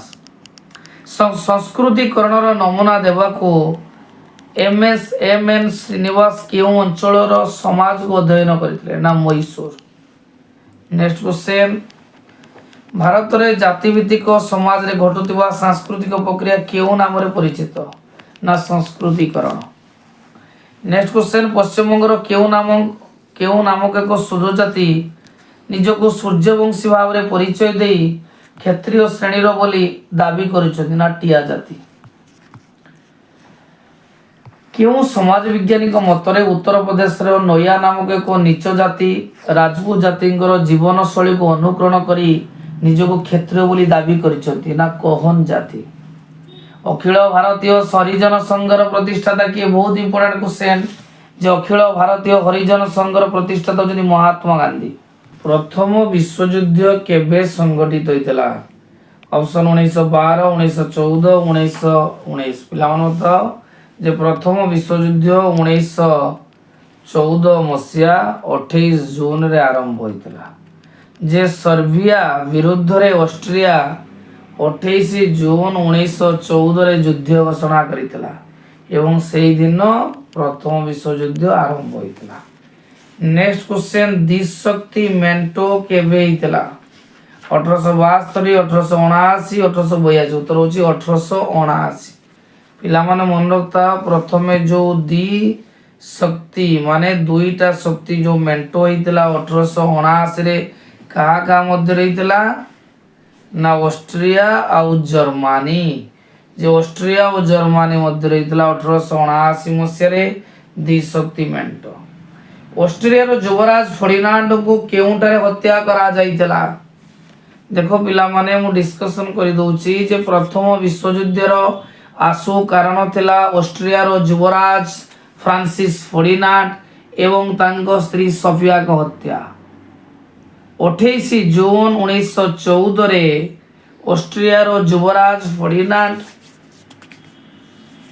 ଯୁବରାଣୀ ସୋଫିଆଙ୍କ ସହିତ ସର୍ବିଆର ରାଜଧାନୀ ସେରାଜୋଭାଠାରେ ଭ୍ରମଣ କରୁଥିବା ବେଳେ କଳାହାତ ସଂଗଠନର ଏକ ବିପ୍ଳବୀ ଯୁବକ ଗାବ୍ରିଏଲ ପ୍ରିନ୍ସିପ ତାଙ୍କୁ ଗୁଳି କରି ହତ୍ୟା କରିଥିଲା। ତେଣୁ କ୍ୱେଶ୍ଚନ କହିଛି ଅଷ୍ଟ୍ରିଆର ଯୁବରାଜ ଫର୍ଡିନାଣ୍ଡଙ୍କୁ କେଉଁଠାରେ ହତ୍ୟା କରାଯାଇଥିଲା? ଉତ୍ତର ହେଉଛି ସେରଜୋଭା ଠାରେ। ସର୍ବିଆର ରାଜଧାନୀ ସେରଜୋଭା ଠାରେ। ନେକ୍ସଟ କ୍ୱେଶ୍ଚନ ପିଲାମାନେ ଦେଖ, ମରକ୍କୋ ସମସ୍ୟା କେବେ ହେଇଥିଲା? ମରକ୍କୋ ସମସ୍ୟା ମନେ ରଖ, ମରକ୍କୋ ସମସ୍ୟା ଗୋଟେ ପ୍ରଥମ ବିଶ୍ୱଯୁଦ୍ଧର ଗୋଟେ ମୁଖ୍ୟ କାରଣ ଥିଲା। ଏବେ 1906 ସଂଗଠିତ ହୋଇଥିଲା। ନେକ୍ସଟ କ୍ୱେଶ୍ଚନ, ଫର୍ଡିନାଣ୍ଡ ଏବଂ ସୋଫିଆଙ୍କୁ କେଉଁ ସଂଗଠନ ଲୋକ ହତ୍ୟା କରିଥିଲେ? ଯେ ଯୁବରାଜ ଫର୍ଡିନାଣ୍ଡ ରାଣୀ ସୋଫିଆଙ୍କୁ କେଉଁ ସଂଗଠନର ଲୋକ ହତ୍ୟା କରିଥିଲେ? ନାଲି କୁର୍ତ୍ତା, କଳା କୁର୍ତ୍ତା, କଳା ହାତ ସଂଗଠନ। ଉତ୍ତର ହେଉଛି କଳା ହାତ ସଂଗଠନ। ପରୀକ୍ଷାର ଗୋଟେ ଯୁବକଟିର ନାଁ କଣ ଥିଲା? ନା ଗାବ୍ରିଏଲ ପ୍ରିନ୍ସିପ। ନେକ୍ସଟ କ୍ୱେଶ୍ଚନ, ପ୍ରଥମ ବିଶ୍ୱଯୁଦ୍ଧ ବେଳେ ଜର୍ମାନୀର ଶାସକ କିଏ ଥିଲେ? ପିଲାମାନେ ଥାଅ ଯେ ପ୍ରଥମ ବିଶ୍ୱଯୁଦ୍ଧ ବେଳେ ଜର୍ମାନୀର ଶାସକ ଥିଲେ କାଇଜର ଦ୍ୱିତୀୟ ୟୁଲିୟ। ନେକ୍ସଟ କ୍ୱେଶ୍ଚନ, କେଉଁ ଆନ୍ଦୋଳନର ସୁଯୋଗ ନେଇ ଅଷ୍ଟ୍ରିଆ ବୋସନିଆ ହର୍ଜିଗୋଭିନା ଅଧିକାର କରିଥିଲା? ଆଉ ତ ଦେଖ ଛୁଆ, କେଉଁ ଆନ୍ଦୋଳନର ସୁଯୋଗ ନେଇ ଅଷ୍ଟ୍ରିଆ ବୋସନିଆ ଓ ହର୍ଜେଗୋଭିନା ଅଧିକାର କରିଥିଲା? ଉତ୍ତର ହେଉଛି ୟଙ୍ଗ ଟର୍ଚ୍ଚ।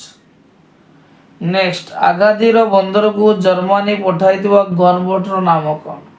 ପ୍ରଥମ ବିଶ୍ୱଯୁଦ୍ଧ ବେଳେ ଜର୍ମାନୀ ଆଗାଦିର ବନ୍ଦରକୁ ଗୋଟେ ବୋଟ ପଠାଇଥିଲେ, ତା ନାଁ ହେଉଛି ପାନ୍ଥର। ନେକ୍ସଟ କ୍ୱେଶ୍ଚନ ପିଲାମାନେ ଦେଖ, ଯେ ଐତିହାସିକ ରୁଷ ବିପ୍ଳବ କେବେ ସଂଗଠିତ ହୋଇଥିଲା? ପିଲାମାନେ ଥାଉ, ଯୋଉ ପ୍ରଥମେ ଆମେରିକା ସ୍ୱାଧୀନତା ସଂଗ୍ରାମ 1776 ହେଇଥିଲା। ତାପରେ ଐତିହାସିକ ଫରାସୀ ବିପ୍ଳବ 1789 ହୋଇଥିଲା ଏବଂ ଐତିହାସିକ ରୁଷ ବିପ୍ଳବ 1917 ହୋଇଥିଲା। ନେକ୍ସଟ କ୍ୱେଶ୍ଚନ, ରୁଷ ବିପ୍ଳବକୁ କେଉଁ ନାମରେ ନାମିତ କରାଯାଏ? ଦେଖ, ରୁଷ ବିପ୍ଳବରେ ପିଲାମାନେ ମନେ ରଖିଥାଅ, ମଧ୍ୟବର୍ତ୍ତୀ ଶ୍ରେଣୀର ଲୋକମାନେ ଏହି ଆନ୍ଦୋଳନରେ ଯୋଗ ଦେଇଥିଲେ ଏବଂ ଏହି ଆନ୍ଦୋଳନକୁ କୁହନ୍ତି ପୋଲିତାରିଏତ ବିପ୍ଳବ। ଆଉ ଥରେ ପିଲାମାନଙ୍କୁ ଦେଖ, ରୁଷ ବିପ୍ଳବକୁ ପୋଲିତାରିଏତ ବିପ୍ଳବ ନାମରେ ନାମିତ କରାଯାଏ। ନେକ୍ସଟ କ୍ୱେଶ୍ଚନ, ରୁଷ ବିପ୍ଳବ ବେଳେ ରୁଷିଆର ଜାର୍ କିଏ ଥିଲେ? ପିଲାମାନେ ତ ସେତେବେଳେ ଯୋଉ ରୁଷରେ ଯୋଉ ଶାସକ ମାନେ ଥିଲେ ସେମାନେ ରୋମାନବ ରାଜବଂଶର ଥିଲେ ଏବଂ ସେମାନଙ୍କୁ ଜାର୍ ବୋଲି କୁହାଯାଉଥିଲା। ଏବଂ ଯେତେବେଳେ ରୁଷ ବିପ୍ଳବ ହୋଇଥିଲା, ଐତିହାସିକ ରୁଷ ବିପ୍ଳବ 1917 ହୋଇଥିଲା, ସେତେବେଳେ ଜାର୍ ଥିଲେ ଦ୍ୱିତୀୟ ନିକୋଲାସ। କିଏ ପବିତ୍ର ଦାନବ ରୂପେ ପରିଚିତ? ଯେ ରୁଷ ଇତିହାସରେ ଗୋଟେ ମୁଖ୍ୟ କାରଣ ଥିଲା ପବିତ୍ର ଦାନବ ରାସପୁତିନ, ଯାହାକୁ କୁହନ୍ତି ପବିତ୍ର ରାସପୁତିନ। ସିଏ ମଧ୍ୟ ରୁଷ ବିପ୍ଳବର ମୁଖ୍ୟ କାରଣ ଥିଲେ ବା ତାଙ୍କୁ ଭଣ୍ଡ ବାବା ବୋଲି ମଧ୍ୟ କୁହାଯାଏ। ନେକ୍ସଟ କ୍ୱେଶ୍ଚନ,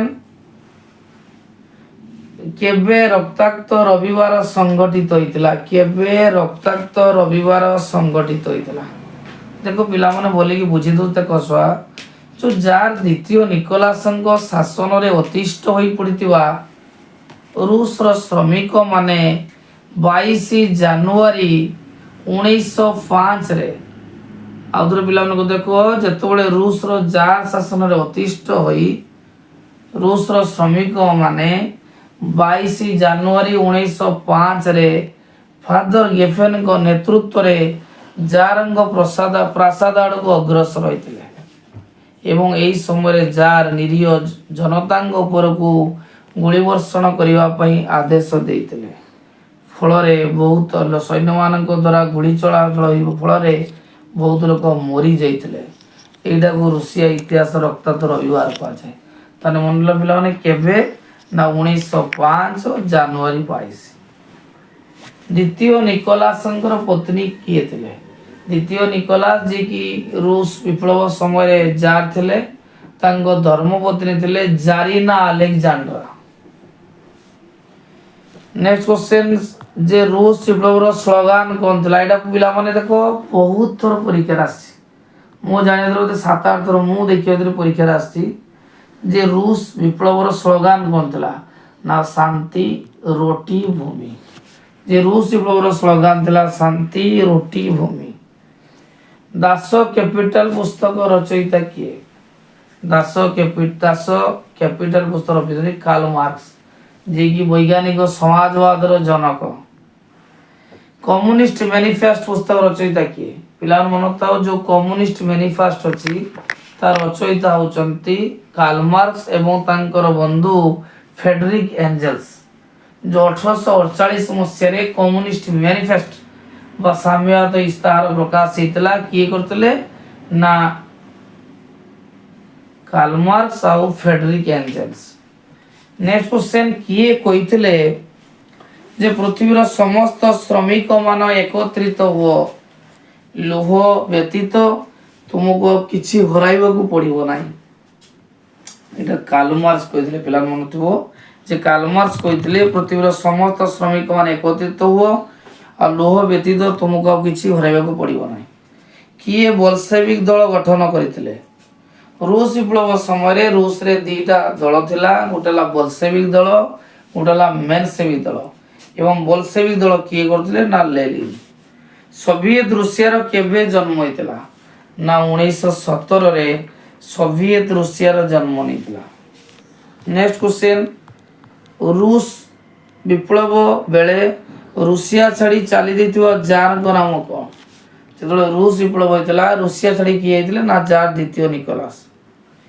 किए कहितिले गोटिए जार गोटिए चर्च गोटे रूसिया एटा बहुत इंपोर्टेंट क्वेश्चन पिला माने जे केउ रूस शासक कहितिले जे गोटिए जार गोटिए चर्च गोटिए रूसिया उत्तर होची द्वितीय निकोलास कहितिले। किए कृषि वृत्य प्रथा उच्छेद करितिले कृषि वृत्य जो हमरो श्रमिक वा कृषक मान को नै जो बिल रे वा चाष जमी रे काम रे लगाउतला जे कोनोसी काम रे लगा जतला लोक मान को एवं समान कृषि वृत्य को आउतला एटा उच्छेद किए करतिले ना द्वितीय अलेक्जेंडर।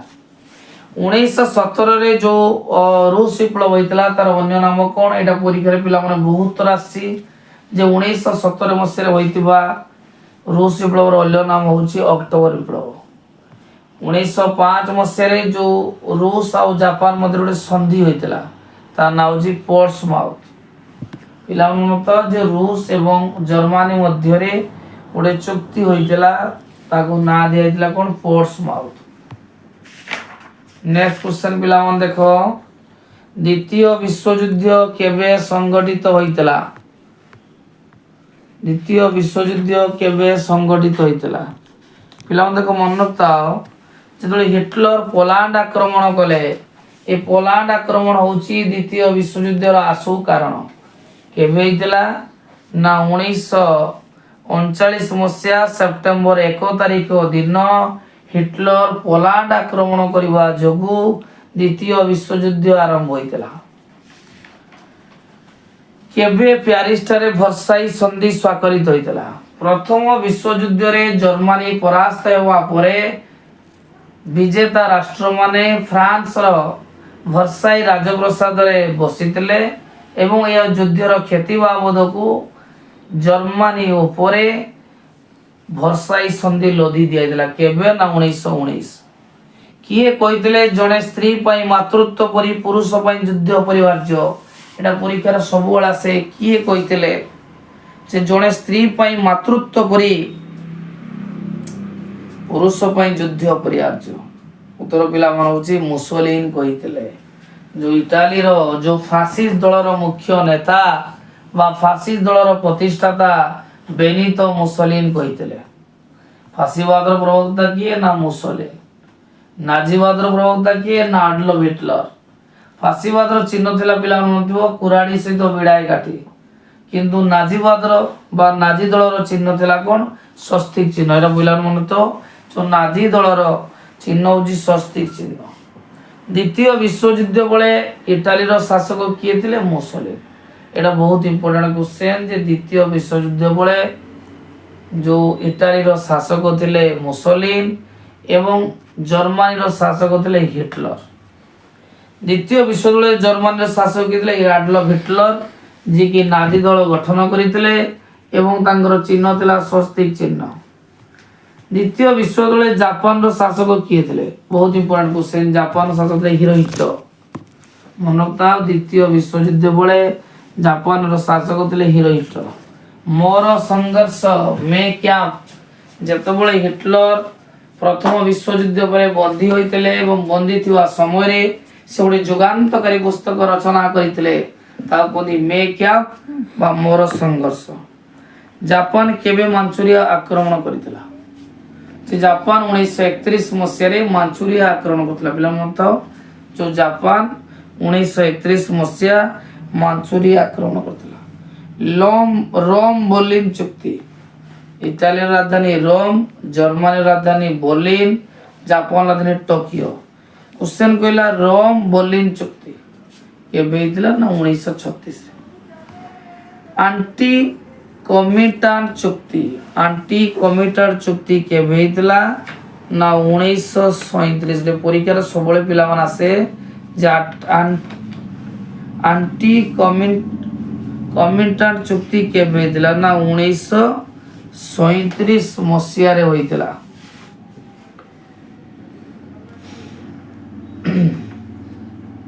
ନେକ୍ସଟ କ୍ୱେଶ୍ଚନ ପିଲାମାନେ ଯିବା। इस्पात चुक्ति केवे ହେଇଥିଲା? इस्पात चुक्ति ना इस्पात चुक्ति 1939 मसीहाରେ ହୋଇଥିଲା। मनोत पिला माने इटाली और जर्मनी मध्य गोटे 10 वर्षिया मेंट होइतिला 1939 मसीहारे, ताको कहला इस्पात चुक्ति।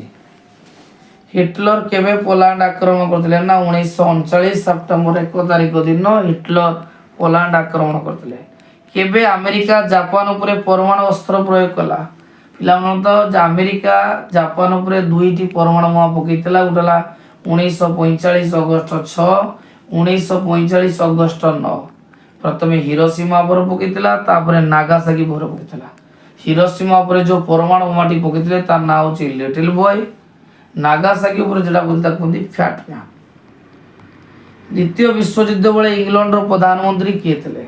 पिलामन तो जे जेतले द्वितीय विश्वयुद्ध हला सेतले अमेरिकार राष्ट्रपति ले फ्रैंकलिन रूजवेल्ट एवं इंग्लैंड रो प्रधानमंत्री ले विंस्टन चर्चिल। स्पेन लो गृह युद्ध केबे हितला ना 1936 रे। क्वेश्चन कहिछि स्पेन लो गृह युद्ध कहा नेतृत्व रहितला ना जनरल फ्रांको। किताब उल हिंद पुस्तकर रचयिता किए? किताब उल हिंद रचयिता किए? ऑप्शन मेगास्थेनिस, वेनसांग, आल्बेरुनी, इबन बतुता। उत्तर होची आल्बेरुनी। पिला माने मन रखिताओ आल्बेरुनी जी की जने विशिष्ट परिव्राजक, जी की अरब देशर परिव्राजक, जी की मामूदଙ୍କ ସମୟରେ ଭାରତ ଆସିଥିଲେ ଏବଂ ଭାରତର ସମ୍ପର୍କରେ ସମସ୍ତ ବିବରଣୀ से तांकर पुस्तक किताब उल हिंद रे रचना करथिले। नेक्स्ट जीवा छुआ आल्बेरुनी को शाही ख्वाजीराम उपाधि किए भूषित करथिले? ऑप्शन मोहम्मद गरी, महमूद, मोहम्मद बिन तुगलक, इल्तुतमिश। उत्तर होची महमूद। नेक्स्ट पिला माने 3 नंबर क्वेश्चन किताब उल हिंद पुस्तकटी केउ भाषा रे लिखा जाइतिला? Option Sanskrit, Hindi, Arabic, Parsi. उत्तर होची Arabic. 4 number question Ibn Battuta केउ शताब्दी परिव्राजक थिले? इबन बतुता जे कि मोरक्कोर जने परिव्राजक एवं भारत भ्रमण रे से आसीथिले। जेतबे सुल्तान मोहम्मद बिन तुगलक भारत रे सिंहासन बा शासन करुतले सेही समय इबन बतुता भारत भ्रमण रे आसीथिले एवं से क्वेश्चन दीजिए केउ शताब्दी परिव्राजक? एकादश, द्वादश, त्रयोदश, चतुर्दश। उत्तर होची चतुर्दश। नेक्स्ट इबन बतुता केउ पुस्तक रचना करथिले? ऑप्शन किताब उल हिंद, दहला, मुगल साम्राज्य भ्रमण, रिहला। उत्तर होची रिहला। पिला मन मन रखताओ रिहला पुस्तक जो इबन बतुता रचना करथिले ए रिहलार अर्थ होची भ्रमण। 6 नंबर क्वेश्चन इबन बतुता केबे मृत्युवरण करथिले? ऑप्शन 1354, 1356, 1365, 1368। उत्तर होची 1356। नेक्स्ट पिला मन देखो 7 नंबर क्वेश्चन इबन बतुता केउ मुगल सम्राटଙ୍କ समय भारत को आसीथिले? ऑप्शन इल्तुतमिश, बलबन, कुतुबुद्दीन ऐबक, मोहम्मद बिन तुगलक। उत्तर होची मोहम्मद बिन तुगलक। परिव्राजक फ्रांकोइस बर्नियर क्यों मोगल सम्राटଙ୍କ पुत्रର ବ୍ୟକ୍ତିଗତ ଡାକ୍ତର ଭାବରେ ନିଯୁକ୍ତି ପାଇଥିଲେ? ପିଲାମାନେ ଦେଖ କହିଦେଉଛି ମନେ ରଖିଥାଅ, ଯୋଉ ବର୍ନିୟର ଥିଲେ ଯେ କି ଫ୍ରାନ୍ସର ଜଣେ ପରିବ୍ରାଜକ, ଫରାସୀ ପରିବ୍ରାଜକ, ଯେତେବେଳେ ଚତୁର୍ଦଶ ସିଂହାସନ ଆରୋହଣ କରିଥିଲେ ସେହି ସମୟରେ ଭାରତକୁ ଆସିଥିଲେ, ପେଶାର ଜଣେ ଡାକ୍ତର ଥିଲେ ଏବଂ ସିଏ ସେ କ୍ୱେଶ୍ଚନ୍ କହିଛି କାହାର ପୁତ୍ରଙ୍କ ଡାକ୍ତର? ମନେ ରଖିଥିବ ଶାହାଜାହାନଙ୍କ ପୁତ୍ର। ଶାହାଜାହାନଙ୍କ ପୁତ୍ର ଦାରା ଯେତେବେଳେ ଅସୁସ୍ଥ ଥିଲେ ସେତେବେଳେ ସେ ଭାରତ ଭ୍ରମଣରେ ଆସିଥିଲେ। ନେକ୍ସଟ ମନେ ରଖିଥାଅ ଯେ ମୋଗଲ ସମ୍ରାଟ ଶାହାଜାହାନଙ୍କ ପୁତ୍ରର ବ୍ୟକ୍ତିଗତ ଡାକ୍ତର ନିଯୁକ୍ତି ପାଇଥିଲେ କିଏ? ଫ୍ରାଙ୍କୋଇସ୍ ବର୍ନିୟର। ଫ୍ରାଙ୍କୋଇସ୍ ବର୍ନିୟର କେଉଁ ମସିହାରେ ପଦାର୍ପଣ କରିଥିଲେ ଭାରତରେ? ଅପସନ୍ 1568, 1605, 1668, 1670। ଉତ୍ତର ହେଉଛି 1668। ନେକ୍ସଟ ଫ୍ରାଙ୍କୋଇସ୍ ବର୍ନିୟରଙ୍କ ପୁସ୍ତକର ନାଁ କ'ଣ? ଅପସନ୍ କିତାବୁଲ ରିହଲା, ମୋଗଲ ସାମ୍ରାଜ୍ୟର ଭ୍ରମଣ, ସି ଓକେ। ଉତ୍ତର ହେଉଛି ମୋଗଲ ସାମ୍ରାଜ୍ୟର ଭ୍ରମଣ। କିଏ ବନ୍ଦେଗାନ ଇ ଚିଲଗାନ 40 ଜଣ ସଦସ୍ୟ ପରିଷଦ ଗଠନ କରିଥିଲେ? ଅପସନ୍ ବଲବନ, ଇଲତୁତମିଶ, ଆଲାଉଦ୍ଦିନ ଖିଲିଜ, କୁତୁବୁଦ୍ଦିନ ଆଇବକ। ଉତ୍ତର ହେଉଛି ଇଲତୁତମିଶ। ପିଲାମାନେ ମନେ ରଖିଥାଅ ଯେଉଁ ଇଲତୁତମିଶ 40 ଜଣ କ୍ରୀତଦାସଙ୍କୁ ନେଇ ଏହି ବନ୍ଦେଇ ଚିଲଗାନି ପ୍ରତିଷ୍ଠା କରିଥିଲେ। ନେକ୍ସଟ କ୍ୱେଶ୍ଚନ୍ କହିଛି କିଏ ସ୍ୱର୍ଗୀୟ ରାଜତାନ୍ତ୍ରିକ ତତ୍ତ୍ୱରେ ବିଶ୍ୱାସ କରୁଥିଲେ? ଅପସନ୍ ଇଲତୁତମିଶ, ବଲବନ, ଆଲାଉଦ୍ଦିନ ଖିଲିଜ, କୁତୁବୁଦ୍ଦିନ ଆଇବକ। ଉତ୍ତର ହେଉଛି ବଲବନ। ପିଲାମାନେ ମନେ ରଖୁଥାଅ ଯେଉଁ ବଲବନ ନିଜଙ୍କୁ ଈଶ୍ୱରଙ୍କର ପ୍ରତିନିଧି ରୂପେ ଘୋଷଣା କରୁଥିଲେ ଏବଂ ସିଏ ସ୍ୱର୍ଗୀୟ ରାଜତାନ୍ତ୍ରିକ ଉପରେ ବିଶ୍ୱାସ କରୁଥିଲେ। ନେକ୍ସଟ କିଏ ସିଜଦା ଓ ପାଇବସ ନୀତି ପ୍ରଚଳନ କରିଥିଲେ? ବଲବନ, ଇଲତୁତମିଶ, ଆଲାଉଦ୍ଦିନ ଖିଲିଜ, କୁତୁବୁଦ୍ଦିନ ଆଇବକ। ଉତ୍ତର ହେଉଛି ବଲବନ। 14 ନମ୍ବର କ୍ୱେଶ୍ଚନ୍ ୱାଜିର କାହାକୁ କୁହାଯାଉଥିଲା? ପ୍ରଧାନମନ୍ତ୍ରୀ, ସେନାପତି, ମୁଖ୍ୟମନ୍ତ୍ରୀ, ଦୂତ। ପିଲାମାନେ ମନେ ରଖିଥାଅ ସୁଲତାନୀ ଶାସନରେ ପ୍ରଧାନମନ୍ତ୍ରୀଙ୍କୁ ୱାଜିର କୁହାଯାଉଥିଲା। ଦିୱାନି ହିଂସା କିଏ ଥିଲେ? ଅପସନ୍ ଚିଠିପତ୍ର ଦାୟିତ୍ୱରେ ଥିବା ମନ୍ତ୍ରୀ, କୋଷାଧ୍ୟକ୍ଷ, ବୈଦେଶିକ ମନ୍ତ୍ରୀ, ପ୍ରଧାନମନ୍ତ୍ରୀ। ମନେ ରଖିଥାଅ ସୁଲତାନୀ ଶାସନରେ ଚିଠିପତ୍ର ଦାୟିତ୍ୱରେ ଥିବା ମନ୍ତ୍ରୀ ଥିଲେ ଦିୱାନି ହିଂସା। ନେକ୍ସଟ ଖବର ସରବରାହ ସଂସ୍ଥାର ମୁଖ୍ୟକୁ କ'ଣ କୁହାଯାଉଥିଲା? ଉତ୍ତର ପିଲାମାନେ ହେଉଛି ବରିଦି ମାମାଲିକ। ସୁଲତାନୀ ଶାସନରେ ବିଚାର ବିଭାଗ ଦାୟିତ୍ୱରେ କିଏ ଥିଲେ? ପିଲାମାନେ ମନେ ରଖିଥାଅ ଯେଉଁ ସୁଲତାନୀ ଶାସନରେ ଯେଉଁ ବିଭାଗ ଗୁଡ଼ିକ ଥିଲା ସେଥିରେ ଜଣେ ଜଣେ ମନ୍ତ୍ରୀ ରହୁଥିଲେ ଏବଂ ସେମାନଙ୍କ ନାମକରଣ କରାଯାଇଥିଲା। ତେଣୁ ବିଚାର ବିଭାଗର ମନ୍ତ୍ରୀ କିଏ ଥିଲେ? ଅପସନ୍ କାଜି ଉଲ ଜାକବ, ଦିୱାନି ମାମାଲିକ, ସର ଇ ଜଦର। ଉତ୍ତର ହେଉଛି କାଜି ଉଲ ଜାକବ। ନେକ୍ସଟ 18 ନମ୍ବର କ୍ୱେଶ୍ଚନ୍ ଛୁଆ ଅମିର ଇ କହେ କେଉଁ ମନ୍ତ୍ରୀମାନଙ୍କୁ କୁହାଯାଉଥିଲା ବା କେଉଁ ମନ୍ତ୍ରୀକୁ କୁହାଯାଉଥିଲା? ଅପସନ୍ କୃଷି ବିଭାଗ, ନିର୍ମାଣ ବିଭାଗ, ବୈଦେଶିକ, ଶିକାର ବିଭାଗ। ଉତ୍ତର ହେଉଛି କୃଷି ବିଭାଗ। ମୁସଲମାନ ସମାଜର ଆଭିଜାତ୍ୟ ଶ୍ରେଣୀର ଲୋକମାନଙ୍କୁ କ'ଣ କୁହାଯାଉଥିଲା? ଅପସନ୍ ଉମାର, ଆୱାମ, ଖଲକ, ଉଲେମା। ଉତ୍ତର ହେଉଛି ମୁସଲମାନ ସମାଜର ଆଭିଜାତ୍ୟ ଶ୍ରେଣୀର ଲୋକମାନଙ୍କୁ ଉମାର କୁହାଯାଉଥିଲା। ନେକ୍ସଟ ଦିଲ୍ଲୀର କେଉଁ ସୁଲତାନ ବଜାର ନିୟନ୍ତ୍ରଣ ବ୍ୟବସ୍ଥା ପ୍ରଚଳନ କରିଥିଲେ? ଏଇଟା ବହୁତ ଇମ୍ପୋର୍ଟାଣ୍ଟ କ୍ୱେଶ୍ଚନ୍ ଛୁଆ ପରୀକ୍ଷାରେ ସବୁବେଳେ ଆସେ ଯେ କିଏ ବଜାର ନିୟନ୍ତ୍ରଣ ବ୍ୟବସ୍ଥା ପ୍ରଚଳନ କରିଥିଲେ? ଅପସନ୍ ଇବ୍ରାହିମ ଲୋଧି, ଫିରୋଜ ଶାହ ତୁଗଲକ, ବଲବନ, ଆଲାଉଦ୍ଦିନ ଖିଲିଜ। ଉତ୍ତର ହେଉଛି ଆଲାଉଦ୍ଦିନ ଖିଲିଜ। ନେକ୍ସଟ ପିଲାମାନେ 21 ନମ୍ବର କ୍ୱେଶ୍ଚନ୍ କହିଛି ଆରବମାନଙ୍କ ଦ୍ୱାରା କେତେ ଖ୍ରୀଷ୍ଟାବ୍ଦରେ ସିନ୍ଧୁ ଅଧିକୃତ ହୋଇଥିଲା? ଅପସନ୍ 712, 713, 715, 711। ଉତ୍ତର ହେଉଛି 712। ନେକ୍ସଟ କ୍ୱେଶ୍ଚନ୍ ପିଲାମାନେ ପାର୍ସୀ ଭାଷା ଓ ହିନ୍ଦୀ ଭାଷାର ମିଳନରେ କେଉଁ ଭାଷା ସୃଷ୍ଟି ହୋଇଥିଲା? ଅପସନ୍ ପଞ୍ଜାବୀ, ଉର୍ଦ୍ଦୁ, ମରାଠୀ, ଭୋଜପୁରୀ। ଉର୍ଦ୍ଦୁ। ପିଲାମାନେ ମନେ ରଖିଥାଅ ହିନ୍ଦୀ ଆଉ ପାର୍ସୀ ଭାଷା ମିଳନରେ ଉର୍ଦ୍ଦୁ ଭାଷା ସୃଷ୍ଟି ହୋଇଥିଲା। କେଉଁ କବି ପ୍ରଥମେ ଉର୍ଦ୍ଦୁ ଭାଷା ପ୍ରୟୋଗ କରି ବହୁ କବିତା ରଚନା କରୁଥିଲେ? ଏଇଟା ସବୁବେଳେ ଛୁଆ ପରୀକ୍ଷାରେ ଆସେ, ବହୁତ ଇମ୍ପୋର୍ଟାଣ୍ଟ କ୍ୱେଶ୍ଚନ୍। ମାନେ କେଉଁ କବି ପ୍ରଥମେ ଉର୍ଦ୍ଦୁ ଭାଷା ପ୍ରୟୋଗ କରି ବହୁ କବିତା ରଚନା କରୁଥିଲେ? ଅପସନ୍ ଦାଦୁ, ଅମୀର ଖୁସୁ, ନାକକ। ଉତ୍ତର ହେଉଛି ଅମୀର ଖୁସୁ।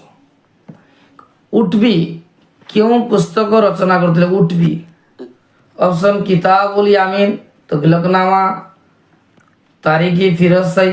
उत्तर होची किताब उल यामीन। 25 नंबर क्वेश्चन छुआ कहिछि कवि चांद बरदाई केउं पुस्तक रचना करथिले?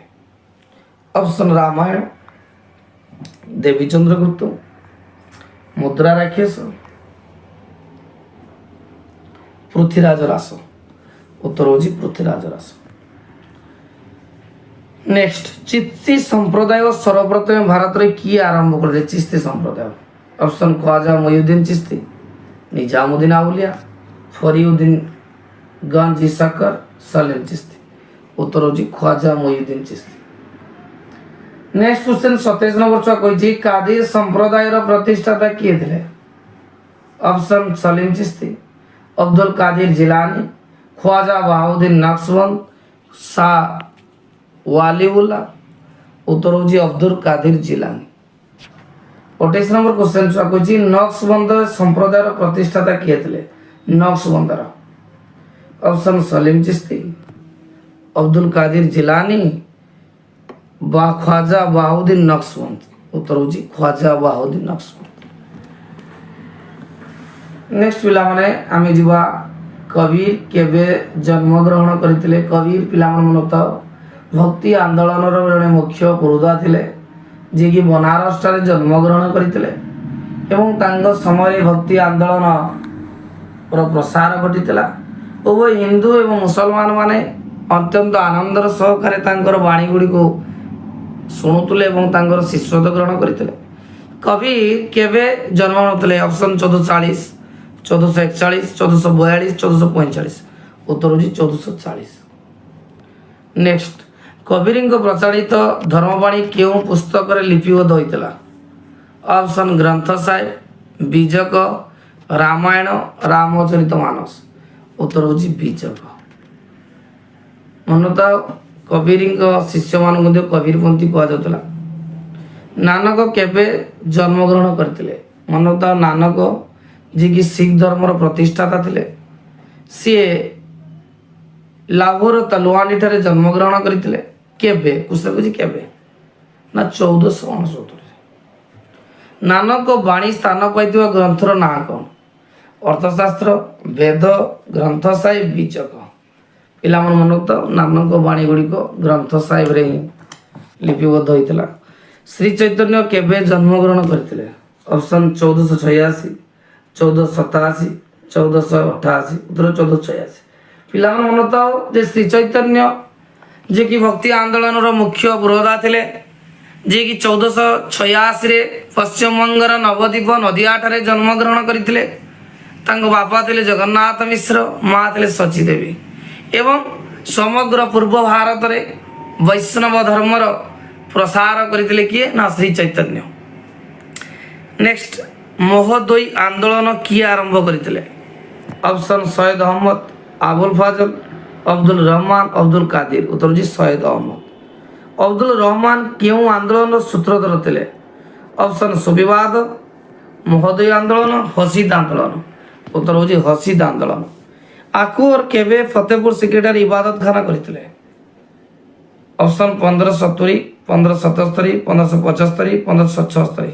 उत्तर होची 1575। पिला मन तो जे मोगल जुगर प्रतिष्ठा थे बाबर, बाबर पर आसिले हुमायूं, हुमायूं पर थे अकबर, अकबर पर थे जहांगीर, जहांगीर पर शाहजहां, शाहजहां पर औरंगजेब। यही मानकर छुआ जो कला स्थापत्य अच्छी ताको लंकुशन वीडियो रे आलोचना करी। तेणु आमर ये वीडियो रे जो मोगल जुगर कला स्थापत्य आम आलोचना छुआ करवा केउं शासक सब कौन कौन होता कला बा स्थापत्यर कौन कौन निदर्शन देखा मिलता से ही आलोचना करवा। अभ्रांत बा फतेहपुर सिक्री इबादतखाना केबे करथिले अकबर ना 1575। भ्रमातीत घोषणा बा अभ्रांत घोषणा अकबर द्वारा केबे प्रकाश पाइतला? ऑप्शन 1575, 1579, 1580, 1581। उत्तर होची 1579। केबे दीन ही इलाही धर्म प्रकाश पाइला? ऑप्शन 1582, 1583, 1584, 1585। उत्तर ହେଉଛି 1582। କାବୁଲିବାଗ ମସଜିଦ କିଏ ନିର୍ମାଣ କରିଥିଲେ? ଅପସନ୍ ବାବର, ହୁମାୟୁନ, ଆକବର, ଜାହାଙ୍ଗୀର। ଉତ୍ତର ହେଉଛି ପିଲାମାନେ ବାବର। ନେକ୍ସଟ ପିଲାମାନେ ଦେଖ, ସମ୍ବଲର ଯୁବା ମସଜିଦ କିଏ ନିର୍ମାଣ କରିଥିଲେ? ଅପସନ୍ ବାବର, ହୁମାୟୁନ, ଆକବର, ଜାହାଙ୍ଗୀର। ଉତ୍ତର ହେଉଛି ବାବର। ଦିନ ପନହା ନାମକ ପ୍ରାସାଦ କିଏ ନିର୍ମାଣ କରିଥିଲେ? ବାବର, ହୁମାୟୁନ, ଆକବର। ଉତ୍ତର ହେଉଛି ହୁମାୟୁନ। 42 ନମ୍ବର କ୍ୱେଶ୍ଚନ ଛୁଆ, ଜାହାଙ୍ଗୀର ମହଲ କିଏ ନିର୍ମାଣ କରିଥିଲେ? ଅପସନ୍ ଆକବର, ଜାହାଙ୍ଗୀର, ଶାହଜାହାନ, ହୁମାୟୁନ। ଉତ୍ତର ହେଉଛି ଆକବର। ଆଗ୍ରା ଦୁର୍ଗ କିଏ ନିର୍ମାଣ କରିଥିଲେ? ନା ଆକବର ପିଲାମାନେ ନିର୍ମାଣ କରିଥିଲେ। ଦିୱାନି ଆମ୍ କିଏ ନିର୍ମାଣ କରିଥିଲେ? ଅପସନ୍ ବାବର, ଆକବର, ଜାହାଙ୍ଗୀର, ଶାହଜାହାନ। ଉତ୍ତର ହେଉଛି ଆକବର। ବୁଲନ୍ଦ ଦରୱାଜା କିଏ ନିର୍ମାଣ କରିଥିଲେ? ପିଲାମାନେ ମନ ତ, ଗୁଜରାଟ ବିଜୟ ପରେ ଆକବର ବୁଲନ୍ଦ ଦରୱାଜା ନିର୍ମାଣ କରିଥିଲେ। ମୋତି ମସଜିଦ କିଏ ନିର୍ମାଣ କରିଥିଲେ? ଅପସନ୍ ବାବର, ଆକବର, ଜାହାଙ୍ଗୀର, ଶାହଜାହାନ। ଉତ୍ତର ହେଉଛି ଶାହଜାହାନ। କେଉଁ ମୋଗଲ ସମ୍ରାଟଙ୍କ ଯୁଗକୁ ସୁବର୍ଣ୍ଣ ଯୁଗ ବୋଲି କୁହାଯାଏ? ଅପସନ୍ ଶାହଜାହାନ, ଆକବର, ବାବର। ଉତ୍ତର ହେଉଛି ଶାହଜାହାନ। ନେକ୍ସଟ ପିଲାମାନେ, ତାଜମହଲ କିଏ ନିର୍ମାଣ କରିଥିଲେ? ଅପସନ୍ ଶାହଜାହାନ, ବାବର, ଆକବର, ହୁମାୟୁନ। ଶାହଜାହାନ। ପିଲାମାନେ ମନେ ତ, ଯେଉଁ ମୋଗଲ ଯୁଗକୁ ସୁବର୍ଣ୍ଣ ଯୁଗ କୁହନ୍ତି ଶାହଜାହାନଙ୍କ ସମୟକୁ, ଶାହଜାହାନ ତାଙ୍କର ପ୍ରାଣପ୍ରିୟ ପତ୍ନୀ ମମତାଜଙ୍କ ପାଇଁ ଯମୁନା ନଦୀ କୂଳରେ ତାଜମହଲ ନିର୍ମାଣ କରିଥିଲେ, ଯିଏକି ସପ୍ତ ଆଶ୍ଚର୍ଯ୍ୟ ମଧ୍ୟରେ ଅନ୍ୟତମ। ନେକ୍ସଟ କ୍ୱେଶ୍ଚନ, ଲାଲକିଲ୍ଲା କିଏ ନିର୍ମାଣ କରିଥିଲେ? ବାବର, ହୁମାୟୁନ, ଆକବର, ଶାହଜାହାନ। ଉତ୍ତର ହେଉଛି ଶାହଜାହାନ। 50 ନମ୍ବର କ୍ୱେଶ୍ଚନ କହିଛି, ଶାହଜାହାନାବାଦ କିଏ ନିର୍ମାଣ କରିଥିଲେ? ଶାହଜାହାନ, ନୁରଜାହାନ, ଆଉରଙ୍ଗଜେବ। ଉତ୍ତର ହେଉଛି ଶାହଜାହାନ। 51 ନମ୍ବର କ୍ୱେଶ୍ଚନ କହିଛି, ପୁରୁଣା କିଲ୍ଲା କିଏ ନିର୍ମାଣ କରିଥିଲେ? ଶେରଶାହ, ଜାହାଙ୍ଗୀର, ଆକବର, ବାବର। ଉତ୍ତର ହେଉଛି ଶେରଶାହ। ପିଲାମାନେ ଦେଖ, ବର୍ତ୍ତମାନ ଶୂନ୍ୟ ସ୍ଥାନ ପୂରଣ କର, ଆମେ ଡିସ୍କସନ କରିବା। ପ୍ରଥମ କ୍ୱେଶ୍ଚନ, ପରିବ୍ରାଜକ ଫ୍ରାଙ୍କୋଇସ୍ ବର୍ନିୟର କେଉଁ ଦେଶର ନାଗରିକ ଥିଲେ? ଉତ୍ତର ହେଉଛି କେଉଁ ଦେଶରେ? ନା ଫ୍ରାନ୍ସ ଦେଶର ନାଗରିକ ଥିଲେ। ଏଠି ଉତ୍ତର ଗ୍ରୀସ୍ ଭୁଲ ଅଛି, ଏଟା ହେଉଛି ଫ୍ରାନ୍ସ। ଲେଖି ଦେଉଛୁ, ଅଣ୍ଡରଲାଇନ୍ କରୁଛି ଫ୍ରାନ୍ସ। ନେକ୍ସଟ, ଫ୍ରାଙ୍କୋଇସ୍ ବର୍ନିୟର ବୃତ୍ତିରେ କ'ଣ ଥିଲେ? ଉତ୍ତର ହେଉଛି ପିଲାମାନେ, ଫ୍ରାଙ୍କୋଇସ୍ ବର୍ନିୟର ବୃତ୍ତିରେ ଡାକ୍ତର ଥିଲେ। ମୋଗଲ ସାମ୍ରାଜ୍ୟର ଭ୍ରମଣ ପୁସ୍ତକଟି କେଉଁ ଭାଷାରେ ଲିଖିତ ହୋଇଥିଲା? ଯେହେତୁ ଏ ଫ୍ରାନ୍ସ ଲୋକ, ଫରାସୀ ଲୋକ, ଫ୍ରେଞ୍ଚ ଭାଷାରେ ରଚିତ କରିଥିଲେ। 4 ନମ୍ବର କ୍ୱେଶ୍ଚନ, ରିହଲା ପୁସ୍ତକ ରଚୟିତା କିଏ? ପିଲାମାନେ ଉତ୍ତର ହେଉଛି ଇବନ ବତୁତା। ଇବନ ବତୁତା କେଉଁ ସୁଲତାନଙ୍କ ସମୟରେ ଭାରତ ଆସିଥିଲେ? ଉତ୍ତର ହେଉଛି ମହମ୍ମଦ ତୁଗିନ ତୁଗଲକଙ୍କ ସମୟରେ ଭାରତ ଆସିଥିଲେ। ଆଲବେର୍ନିକୁ କିଏ ଶାହ ଇ ଖ୍ୱାରିଜମ ଉପାଧିରେ ଭୂଷିତ କରିଥିଲେ? ଉତ୍ତର ପିଲାମାନେ ହେଉଛି ମାହମୁଦ। ଆଲବେର୍ନି ଡେସ୍ ଭାରତ ଆସିଥିଲେ, କାହା ସହିତ ଭାରତ ଆସିଥିଲେ ଆଲବେର୍ନି? ନା ମାହମୁଦଙ୍କ ସହିତ ଭାରତ ଆସିଥିଲେ। 8 ନମ୍ବର କ୍ୱେଶ୍ଚନ ଛୁଆ କହିଛି, ତାରିଖ ଇ ହିନ୍ଦ ପୁସ୍ତକ ରଚୟିତା କିଏ? ତାରିଖ ଇ ହିନ୍ଦ ବା ତକ ଇ ହିନ୍ଦ ପୁସ୍ତକ ରଚୟିତା କିଏ? ଉତ୍ତର ହେଉଛି ଆଲବେର୍ନି। ତାରିଖ ଇ ହିନ୍ଦ ପୁସ୍ତକଟି କେବେ ରଚିତ ହୋଇଥିଲା? ଉତ୍ତର ପିଲାମାନେ 1031। କିଏ ସ୍ୱର୍ଗୀୟ ରାଜତାନ୍ତ୍ରିକ ତତ୍ତ୍ୱ ଉପରେ ବିଶ୍ୱାସ କରିଥିଲେ? ଉତ୍ତର ହେଉଛି ବଲବନ। ବଲବନ ନିଜକୁ ଡେସ୍ ରୂପେ ବର୍ଣ୍ଣନା କରିଥିଲେ? ଜିନ୍ ଇଲ୍ଲା ବା ଭଗବାନଙ୍କ ଛାୟା ବୋଲି ବର୍ଣ୍ଣନା କରିଥିଲେ। ବଲବନ ମସ୍ତକ ନତ କରି ଅଣ୍ଟା ମାଗି ସମ୍ମାନ ପ୍ରଦର୍ଶନ କରିବା ପ୍ରଥାକୁ କ'ଣ କୁହାଯାଏ? ପିଲାମାନଙ୍କ ତ ବଲବନ ଦୁଇଟା ନୀତି ଥିଲା, ଗୋଟେ ସିଜଦା ଓ ପାଇବାସ। যেটা ଅଣ୍ଟା ଭାଙ୍ଗି ସମ୍ମାନ ପ୍ରଦର୍ଶନ କରାଯାଏ ତାକୁ କୁହନ୍ତି ସିଜଦା। যেটা ପଦନକୁ ଚୁମ୍ବନ କରାଯାଏ ଏଟା କୁହନ୍ତି ପାଇବସ। ନେକ୍ସଟ, କିଏ ଘୋଷଣା କରିଥିଲେ ରାଜତନ୍ତ୍ରରେ ପାରିବାରିକ ସମ୍ପର୍କ ଜାଣେ ନାହିଁ? ଉତ୍ତର ହେଉଛି ଇବ୍ରାହିମ ଲୋଧି। ସୁଲତାନି ଶାସନର ସିଂହାସନକୁ କ'ଣ କୁହାଯାଏ? ଉତ୍ତର ମସନଦ। ସୁଲତାନି ଶାସନରେ ପ୍ରଧାନମନ୍ତ୍ରୀ କ'ଣ କୁହାଯାଉଥିଲା? ଉତ୍ତର ହେଉଛି ୱାଜିର। ସୁଲତାନୀ ଶାସନର ଗୋଇନ୍ଦା ମାନଙ୍କୁ କଣ କୁହାଯାଉଥିଲା? ନା ବରିଦ କୁହାଯାଉଥିଲା। ଡେସ୍ଙ୍କୁ ସଦର ଓ ସଦର କୁହାଯାଉଥିଲା। ଉତ୍ତର ହେଉଛି କାଜି ଉଲ ଜାକତୁ। ସୁଲତାନୀ ଶାସନ ସମୟରେ ସୈନ୍ୟ ବିଭାଗ କଣ କୁହାଯାଉଥିଲା? ଉତ୍ତର ହେଉଛି ଦିୱାନି ଅରିଜ। ସୁଲତାନଙ୍କ ଦେହରକ୍ଷୀ ମାନଙ୍କୁ ନିୟନ୍ତ୍ରଣ କେଉଁମାନେ କରୁଥିଲେ? ଉତ୍ତର ହେଉଛି ସର୍ ଇ ଜନ୍ଦର। ସୁଲତାନୀ ଯୁଗର ଉପଦେଷ୍ଟା ମଣ୍ଡଳୀକୁ କଣ କୁହାଯାଉଥିଲା? ନା ମଜଲିସ ଇ ଖଲୱତ। କ୍ୱେଶ୍ଚନ ପିଲାମାନେ କହିଛି ସୁଲତାନ ଯୁଗରେ ନିର୍ମାଣ ବିଭାଗର ମନ୍ତ୍ରୀକୁ କଣ କୁହାଯାଉଥିଲା? ଉତ୍ତର ହେଉଛି ଅମିର ଇ ଇମାରତ। ନେକ୍ସଟ କ୍ୱେଶ୍ଚନ ସୁଲତାନୀ ଯୁଗରେ କୃଷି ବିଭାଗର ମନ୍ତ୍ରୀକୁ କଣ କୁହାଯାଉଥିଲା? ଉତ୍ତର ହେଉଛି ଅମିର ଇ କହେ। ସୁଲତାନୀ ସୈନ୍ୟବାହିନୀର ପ୍ରଥମ ଶ୍ରେଣୀୟ ସୈନ୍ୟକୁ କଣ କୁହାଯାଉଥିଲା? ଉତ୍ତର ଖାସା ଖାଲି। ମୁଁ ଯୋଉ ଉତ୍ତର ଅଣ୍ଡରଲାଇନ୍ ମାରୁଛି ଚେକ୍ କରିଦେବ, ଟିକେ ପ୍ରାକ୍ଟିସ କରିଦେବ ପିଲାମାନେ। ଆଲାଉଦ୍ଦିନଙ୍କ ସମୟରେ ଅଶ୍ବ ବାହିନୀରେ ସର୍ବନିମ୍ନ ପଦବୀରେ କେଉଁମାନେ ଅବସ୍ଥାପିତ ହେଉଥିଲେ? ଉତ୍ତର ହେଉଛି ସର୍ ଇ କହିଲ। କେଉଁ ସୁଲତାନ ବଜାର ନିୟନ୍ତ୍ରଣ ବ୍ୟବସ୍ଥା ପ୍ରଚଳନ କରିଥିଲେ? ଉତ୍ତର ହେଉଛି ଆଲାଉଦ୍ଦିନ ଖିଲଜି। ନେକ୍ସଟ, ସୁଲତାନୀ ଶାସନରେ ରାଜ୍ୟ ଜୟରୁ ମିଳୁଥିବା ଅର୍ଥ ଆଦିକୁ କଣ କୁହାଯାଉଥିଲା? ଉତ୍ତର ହେଉଛି ଖାମସ। ସୁଲତାନ ଯୁଗରେ ପ୍ରସିଦ୍ଧ ସହରରେ ସୁଲତାନ ଡେସ୍ ନାମକ ବିଚାରପତିଙ୍କୁ ନିଯୁକ୍ତ କରିଥିଲେ? ଉତ୍ତର ପିଲାମାନେ ହେଉଛି ମୀର ଇ ଦାଦ। ନେକ୍ସଟ, ମୁସଲମାନ ମାନଙ୍କର ଧର୍ମଗ୍ରନ୍ଥକୁ କଣ କୁହାଯାଏ? ଉତ୍ତର କୋରାନ। ସେ ମୁସଲମାନ ଧର୍ମଗ୍ରନ୍ଥକୁ କୋରାନ କୁହାଯାଏ। ସୁଲତାନୀ ଶାସନରେ ପୋଲିସ ମାନଙ୍କୁ କଣ କୁହାଯାଉଥିଲା?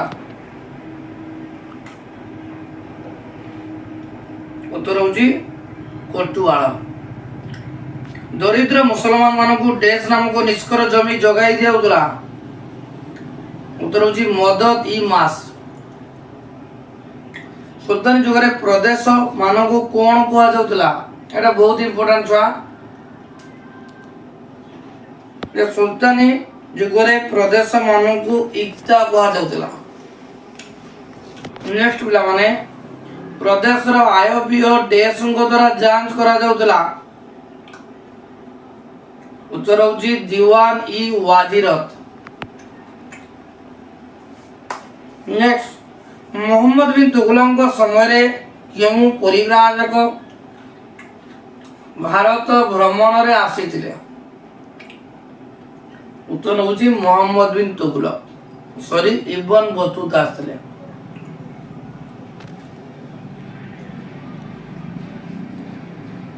ସୁଲତାନୀ ଯୁଗରେ ଡେସ୍ ଗ୍ରାମର ଅପରାଧ ନିୟନ୍ତ୍ରଣ କରୁଥିଲେ? ଉତ୍ତର ଚୌକିଦାର। ମୁସଲମାନ ସମାଜର ଆଭିଜାତ୍ୟ ଶ୍ରେଣୀର ଗୁଣୀ ଓ ଜ୍ଞାନୀ ମାନଙ୍କୁ କଣ କୁହାଯାଉଥିଲା? ଉତ୍ତର ହେଉଛି ଉଲ୍ଲେଖ। 36 ନମ୍ବର କ୍ୱେଶ୍ଚନ ହେଉଛି କୋରାନର ପ୍ରଥା ଅନୁସାରେ ଜଣେ ପୁରୁଷ 10 ଜଣ ସ୍ତ୍ରୀଙ୍କୁ ବିବାହ କରିବା ଆଇନ ସମ୍ମତ ଥିଲା? ଉତ୍ତର ହେଉଛି 4 ଜଣ। ମୁସଲମାନ ସମାଜରେ ଛାଡ଼ପତ୍ରକୁ କଣ କୁହାଯାଏ? ଉତ୍ତର ହେଉଛି ତଲାକ। ମୁସଲମାନ ସମାଜରେ କେଉଁ କେଉଁ ଭାଷାରେ ଶିକ୍ଷାଦାନ କରାଯାଉଥିଲା? ଉତ୍ତର ହେଉଛି ଆରବୀ ଆଉ ପାର୍ସୀ। ଜୌନପୁରର ସୁଲତାନ ଡେସ୍ଙ୍କୁ ବିଜ୍ଞାନ ଶିକ୍ଷାର ବିକାଶ ନିମିତ୍ତ ଦୃଢ଼ ପଦକ୍ଷେପ ନେଇଥିଲେ? ମନେଥାଉ, ଜୌନପୁର ସୁଲତାନ ଇବ୍ରାହିମ ବିଜ୍ଞାନ ଶିକ୍ଷାର ପ୍ରସାର ପାଇଁ ଦୃଢ଼ ପଦକ୍ଷେପ ନେଇଥିଲେ। ଆଲାଉଦ୍ଦିନ ଖିଲଜି ନଗର ନିର୍ମାଣରେ କେତେ ଜଣ ଶିଳ୍ପୀ ନିଯୁକ୍ତି କରିଥିଲେ? ଉତ୍ତର ହେଉଛି 70,000 ଶିଳ୍ପୀ। ଭାରତ ଓ ଚୀନ ମଧ୍ୟରେ ସ୍ଥଳପଥରେ ଡେସ୍ ବହିର୍ବାଣିଜ୍ୟ ପାଇଁ ସଂଯୋଗ ଥିଲା? ନା ରେଶମ ପଥ। 42 ନମ୍ବର କ୍ୱେଶ୍ଚନ, କେଉଁ ଖ୍ରୀଷ୍ଟାବ୍ଦରେ ଆରବ ମାନେ ସିନ୍ଧୁ ଅଧିକୃତ କରିଥିଲେ? ଉତ୍ତର ହେଉଛି 712। ଇସଲାମ ଧର୍ମ ପ୍ରଭାବରେ ଭାରତୀୟ ହିନ୍ଦୁ ନାରୀ ମାନଙ୍କ ମଧ୍ୟରେ କେଉଁ ପ୍ରଥା ପ୍ରଚଳିତ ଥିଲା? ଉତ୍ତର ହେଉଛି ପର୍ଦ୍ଦା ପ୍ରଥା। କବି ଚାନ୍ଦ ବରଦାଇ କେଉଁ ଗ୍ରନ୍ଥ ରଚନା କରିଥିଲେ? ଉତ୍ତର ହେଉଛି ପୃଥ୍ୱୀରାଜ ରାସ। ପାର୍ସୀ ଭାଷା ହିନ୍ଦୀ ଭାଷାର ସମ୍ମିଶ୍ରଣରେ କେଉଁ ଭାଷା ସୃଷ୍ଟି ହୋଇଥିଲା? ଅପସନ୍ ଯବନ ଇ ହିନ୍ଦୀ। ନେକ୍ସଟ କ୍ୱେଶ୍ଚନ ଛୁଆ, ଭାରତୀୟ କଳା ମୁସଲମାନ କଳା ସ୍ଥାପତ୍ୟ ସମ୍ମିଶ୍ରଣରେ ଡେସ୍ ସ୍ଥାପତ୍ୟ ଜନ୍ମ ନେଇଥିଲା? ଉତ୍ତର ହେଉଛି ଇନ୍ଦୋ ଇସଲାମୀୟ ସ୍ଥାପତ୍ୟ। 966 ଖ୍ରୀଷ୍ଟାବ୍ଦରେ ଖ୍ୱାଜା ଅବଦୁଲ ଚିସ୍ତି ଦ୍ୱାରା କ'ଣ ଆରମ୍ଭ ହୋଇଥିଲା? ଉତ୍ତର ହେଉଛି ଚିସ୍ତି ସମ୍ପ୍ରଦାୟ ଆରମ୍ଭ ହୋଇଥିଲା। ନାସିରୁଦ୍ଦିନ ଚିରାଗ ଇ ଦେହଲଭି କେଉଁ ସମ୍ପ୍ରଦାୟର ସନ୍ଥ ଥିଲେ? ଉତ୍ତର ହେଉଛି ଚିସ୍ତି ସମ୍ପ୍ରଦାୟ। କବିରଙ୍କ ଧର୍ମବାଣୀ କେଉଁ ପୁସ୍ତକରେ ବା ଗ୍ରନ୍ଥରେ ସନ୍ନିବେଶିତ ଅଛି? ଉତ୍ତର ବିଜକ। କବିରଙ୍କ ଶିଷ୍ୟମାନଙ୍କୁ କ'ଣ କୁହାଯାଉଥିଲା? କବିରଙ୍କ ଶିଷ୍ୟମାନଙ୍କୁ କବିରପନ୍ଥୀ କୁହାଯାଉଥିଲା। କବିର ଅତ୍ୟନ୍ତ ସରଳ ହିନ୍ଦୀ ଭାଷାରେ ରଚନା କରିଥିବା ଭଜନକୁ କ'ଣ କୁହାଯାଏ? ଉତ୍ତର ଦୋହା। 1469 ଖ୍ରୀଷ୍ଟାବ୍ଦରେ ନାନକ ଲାହୋର ଡେସ୍ ଠାରେ ଜନ୍ମଗ୍ରହଣ କରିଥିଲେ? ଉତ୍ତର ହେଉଛି ତାଲବନ୍ଦୀ। ନାନକ ଧର୍ମମତକୁ ଆଦରି ନେଇଥିବା ବ୍ୟକ୍ତିମାନଙ୍କୁ କ'ଣ କୁହାଯାଏ? ଉତ୍ତର ଶିଖ। ନାନକ ବାଣୀ କେଉଁ ଗ୍ରନ୍ଥରେ ସନ୍ନିବେଶିତ? ଗ୍ରନ୍ଥ ସାହିବ ବା ଆଦି ଗ୍ରନ୍ଥ। ନେକ୍ସଟ, ଗ୍ରନ୍ଥ ସାହିବ କେଉଁ ଲିପି ଓ କେଉଁ ଭାଷାରେ ଲିଖିତ? ପିଲାମାନେ ଦେଖ, ଗ୍ରନ୍ଥ ସାହିବ ଗୁରୁମୁଖୀ ଲିପି ଓ ପଞ୍ଜାବୀ ଭାଷାରେ ଲିଖିତ। ନାନକ ପିତାଙ୍କ ନାମ କ'ଣ ଥିଲା? ଉତ୍ତର ହେଉଛି କାଲାଚାନ୍ଦ ବା କାଲୁ। ନାନକ 18 ବର୍ଷ ବୟସରେ କାହାକୁ ବିବାହ କରିଥିଲେ? ଉତ୍ତର ହେଉଛି ସୁଲଖୈନି। ନାନକ କେଉଁଠାରେ ମୃତ୍ୟୁବରଣ କରିଥିଲେ? ଉତ୍ତର ହେଉଛି 1538। ଶ୍ରୀ ଚୈତନ୍ୟ କେତେ ଖ୍ରୀଷ୍ଟାବ୍ଦରେ ଜନ୍ମଗ୍ରହଣ କରିଥିଲେ? ଉତ୍ତର ପିଲାମାନେ ହେଉଛି 1486। କୋଉଠି ନା ନବଦ୍ୱୀପ ନଦିଆ। କେଉଁ ସନ୍ନ୍ୟାସୀଙ୍କ ଠାରୁ ବା ଡେସ୍ଙ୍କ ଠାରୁ ଶ୍ରୀ ଚୈତନ୍ୟ କୃଷ୍ଣ ମନ୍ତ୍ର ଗ୍ରହଣ କରିଥିଲେ? ଉତ୍ତର ହେଉଛି ଈଶ୍ୱରପୁରୀ। ସନ୍ନ୍ୟାସ ଧର୍ମ ଗ୍ରହଣ କରିବା ପରେ ଶ୍ରୀ ଚୈତନ୍ୟ ପ୍ରଥମେ ଡେସ୍ ଆଗମନ କରିଥିଲେ ନା ପୁରୀ ଆସିଥିଲେ? ଓଡ଼ିଶାର ଗଜପତି ଡେସ୍ ବୈଷ୍ଣବ ଧର୍ମରେ ଦୀକ୍ଷିତ ହୋଇଥିଲେ? ଓଡ଼ିଶାର ଗଜପତି ପ୍ରତାପରୁଦ୍ର ଦେବ ବୈଷ୍ଣବ ଧର୍ମରେ ଦୀକ୍ଷିତ ହୋଇଥିଲେ। ଡେସ୍ଙ୍କୁ ଗୌରାଙ୍ଗ ମହାପ୍ରଭୁ କୁହାଯାଏ? ଉତ୍ତର ହେଉଛି ଶ୍ରୀ ଚୈତନ୍ୟଙ୍କୁ ଗୌରାଙ୍ଗ ମହାପ୍ରଭୁ କୁହାଯାଏ। ଶ୍ରୀ ଚୈତନ୍ୟ ଡେସ୍ର ପ୍ରବକ୍ତା ଥିଲେ? ଅଚିନ୍ତ୍ୟ ଭେଦବାଦ। ଶ୍ରୀ ଚୈତନ୍ୟ ଥିଲେ ଅଚିନ୍ତ୍ୟ ଭେଦାଭେଦର ପ୍ରବକ୍ତା। ବଙ୍ଗର ସୁଲତାନ ଡେସ୍ଙ୍କ ପ୍ରେରଣାରେ ମହାଭାରତ ଓ ଶ୍ରୀମଦ୍ ଭାଗବତ ଗୀତାକୁ ବଙ୍ଗଳା ଭାଷାରେ ଅନୁବାଦିତ ହୋଇଥିଲା। ବଙ୍ଗର କିଏ ସୁଲତାନ ଥିଲେ? ନା ହୁସେନ ଶାହ। ଡେସ୍ ବଙ୍ଗଳାରେ ସତ୍ୟ ପୀର ପାଲା ପ୍ରସିଦ୍ଧ କରାଇଥିଲେ? ଉତ୍ତର ହେଉଛି ସୁଲତାନ ହୁସେନ ଶାହ। ଜାହାଙ୍ଗୀରଙ୍କ ପତ୍ନୀ କିଏ ଥିଲେ?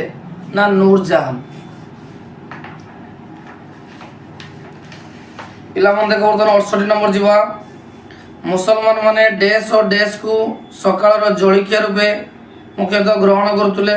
ଉତ୍ତର ହେଉଛି ରୁଟି ଆଉ କବାବ। ମୋଗଲ ଯୁଗରେ ମୁସଲମାନ ମାନେ ସ୍କୁଲ ଶିକ୍ଷା ଡେସ୍ରେ ସମାପନ କରି ମଦ୍ରାସା ବା କଲେଜରେ ଅଧ୍ୟୟନ କରୁଥିଲେ? ଉତ୍ତର ହେଉଛି ମକ୍ତବରେ। ଶାହଜାହାନଙ୍କ ସମୟରେ ଫରାସୀ ପରିବ୍ରାଜକ କିଏ ଭାରତ ଭ୍ରମଣରେ ଆସିଥିଲେ? ନା ଫ୍ରାଙ୍କୋଇସ୍ ବର୍ନିୟର। କିଏ ଗ୍ରନ୍ଥ ସାହିବ ଆଦି ଗ୍ରନ୍ଥର ସଂକଳନ କରିଥିଲେ? ନା ଗୁରୁ ଅର୍ଜୁନ ଦେବ। ଡେସ୍ ଖଲାସା ପନ୍ଥୀ ଗଠନ କରିଥିଲେ? ଉତ୍ତର ହେଉଛି ଗୁରୁ ଗୋବିନ୍ଦ ସିଂ। ଡେସ୍ ମହି ତରିବଳ ନାମକ ପୁସ୍ତକ ରଚନା କରିଥିଲେ? ଉତ୍ତର ହେଉଛି ପ୍ରାଣନାଥ। ଡେସ୍ ସୁନି 74 নম্বর প্রশ্ন আন্তর যোগুছি। ডেস সুন্নি উলেমান ମାନଙ୍କ ଦ୍ୱାରା ପରିଚାଳିତ ହୋଇ ଶିଆ ମାନଙ୍କୁ ଘୃଣା କରିବାକୁ ଲାଗିଲେ?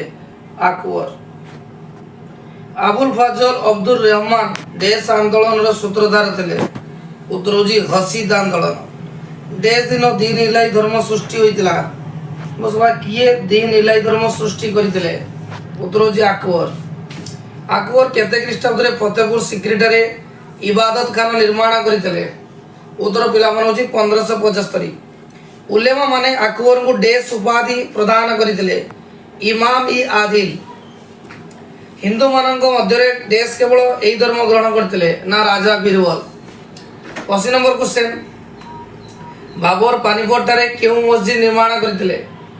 ଉତ୍ତର ହେଉଛି କାବୁଲିବାଗ ମସଜିଦ। ଶେରଶାହଙ୍କ ସମାଧି କୋଉଠି ଥିଲା? ନା ସାସାରାମ ଠାରେ। ଉତ୍ତର ହେଉଛି ସାସାରାମ। ଆକବର ନିଜ ପୁତ୍ର ସଲିମଙ୍କ ପାଇଁ ଆଗ୍ରା ଦୁର୍ଗ ମଧ୍ୟରେ କଣ ନିର୍ମାଣ କରିଥିଲେ? ଉତ୍ତର ହେଉଛି ଜାହାଙ୍ଗୀର ମହଲ। ଫତେପୁର ସିକ୍ରି ମଧ୍ୟରେ ଆକବର ହିନ୍ଦୁ ପତ୍ନୀଙ୍କ ପାଇଁ ନିର୍ମାଣ କଣ କରିଥିଲେ? ପିଲାମାନେ ତ ଯେ ଆକବରଙ୍କ ଧର୍ମ ଥିଲେ ଯୋଦ୍ଧାବାଇ, ତାଙ୍କ ପାଇଁ ସେ ନିର୍ମାଣ କଲେ ଯୋଦ୍ଧାବାଇ ମହଲ। ନୂରଜାହାନ ନିଜ ପିତାଙ୍କ ସ୍ମୃତିରେ ନିର୍ମାଣ କରିଥିଲେ କେଉଁ କବର? ଉତ୍ତର ହେଉଛି ଇଦ୍ ମଦୁଲା କବର। ନୂରଜାହାନ ହେଲେ ଜାହାଙ୍ଗୀରଙ୍କ ପତ୍ନୀ ଥିଲେ। ଡେସ୍ଙ୍କ ସମୟକୁ ମୋଗଲ ସାମ୍ରାଜ୍ୟ ସୁବର୍ଣ୍ଣ ଯୁଗ କୁହାଯାଏ? ଉତ୍ତର ହେଉଛି ପିଲାମାନେ ଶାହଜାହାନଙ୍କ ସମୟକୁ। ଶାହଜାହାନ ନିଜ ପ୍ରିୟତମା ପତ୍ନୀ ଡେସ୍ଙ୍କ ସ୍ମୃତିରେ ତାଜମହଲ ନିର୍ମାଣ କରିଥିଲେ? ଉତ୍ତର ହେଉଛି ତାଙ୍କ ପତ୍ନୀ ମମତାଜଙ୍କ ପାଇଁ। ତାଜମହଲ ତିଆରି କରିବାକୁ କେତେ ବର୍ଷ ଲାଗିଥିଲା? ଉତ୍ତର ହେଉଛି 22 ବର୍ଷ ଲାଗିଥିଲା। ନେକ୍ସଟ, ତାଜମହଲ ନିର୍ମାଣର ପରିକଳ୍ପନା କିଏ କରିଥିଲେ? ଉତ୍ତର ପିଲାମାନେ ହେଉଛି ଉସ୍ତାଦ ଅହମ୍ମଦ ଲାହିରୀ, ଯିଏକି ତାଜମହଲ ନିର୍ମାଣର ପରିକଳ୍ପନା କରିଥିଲେ।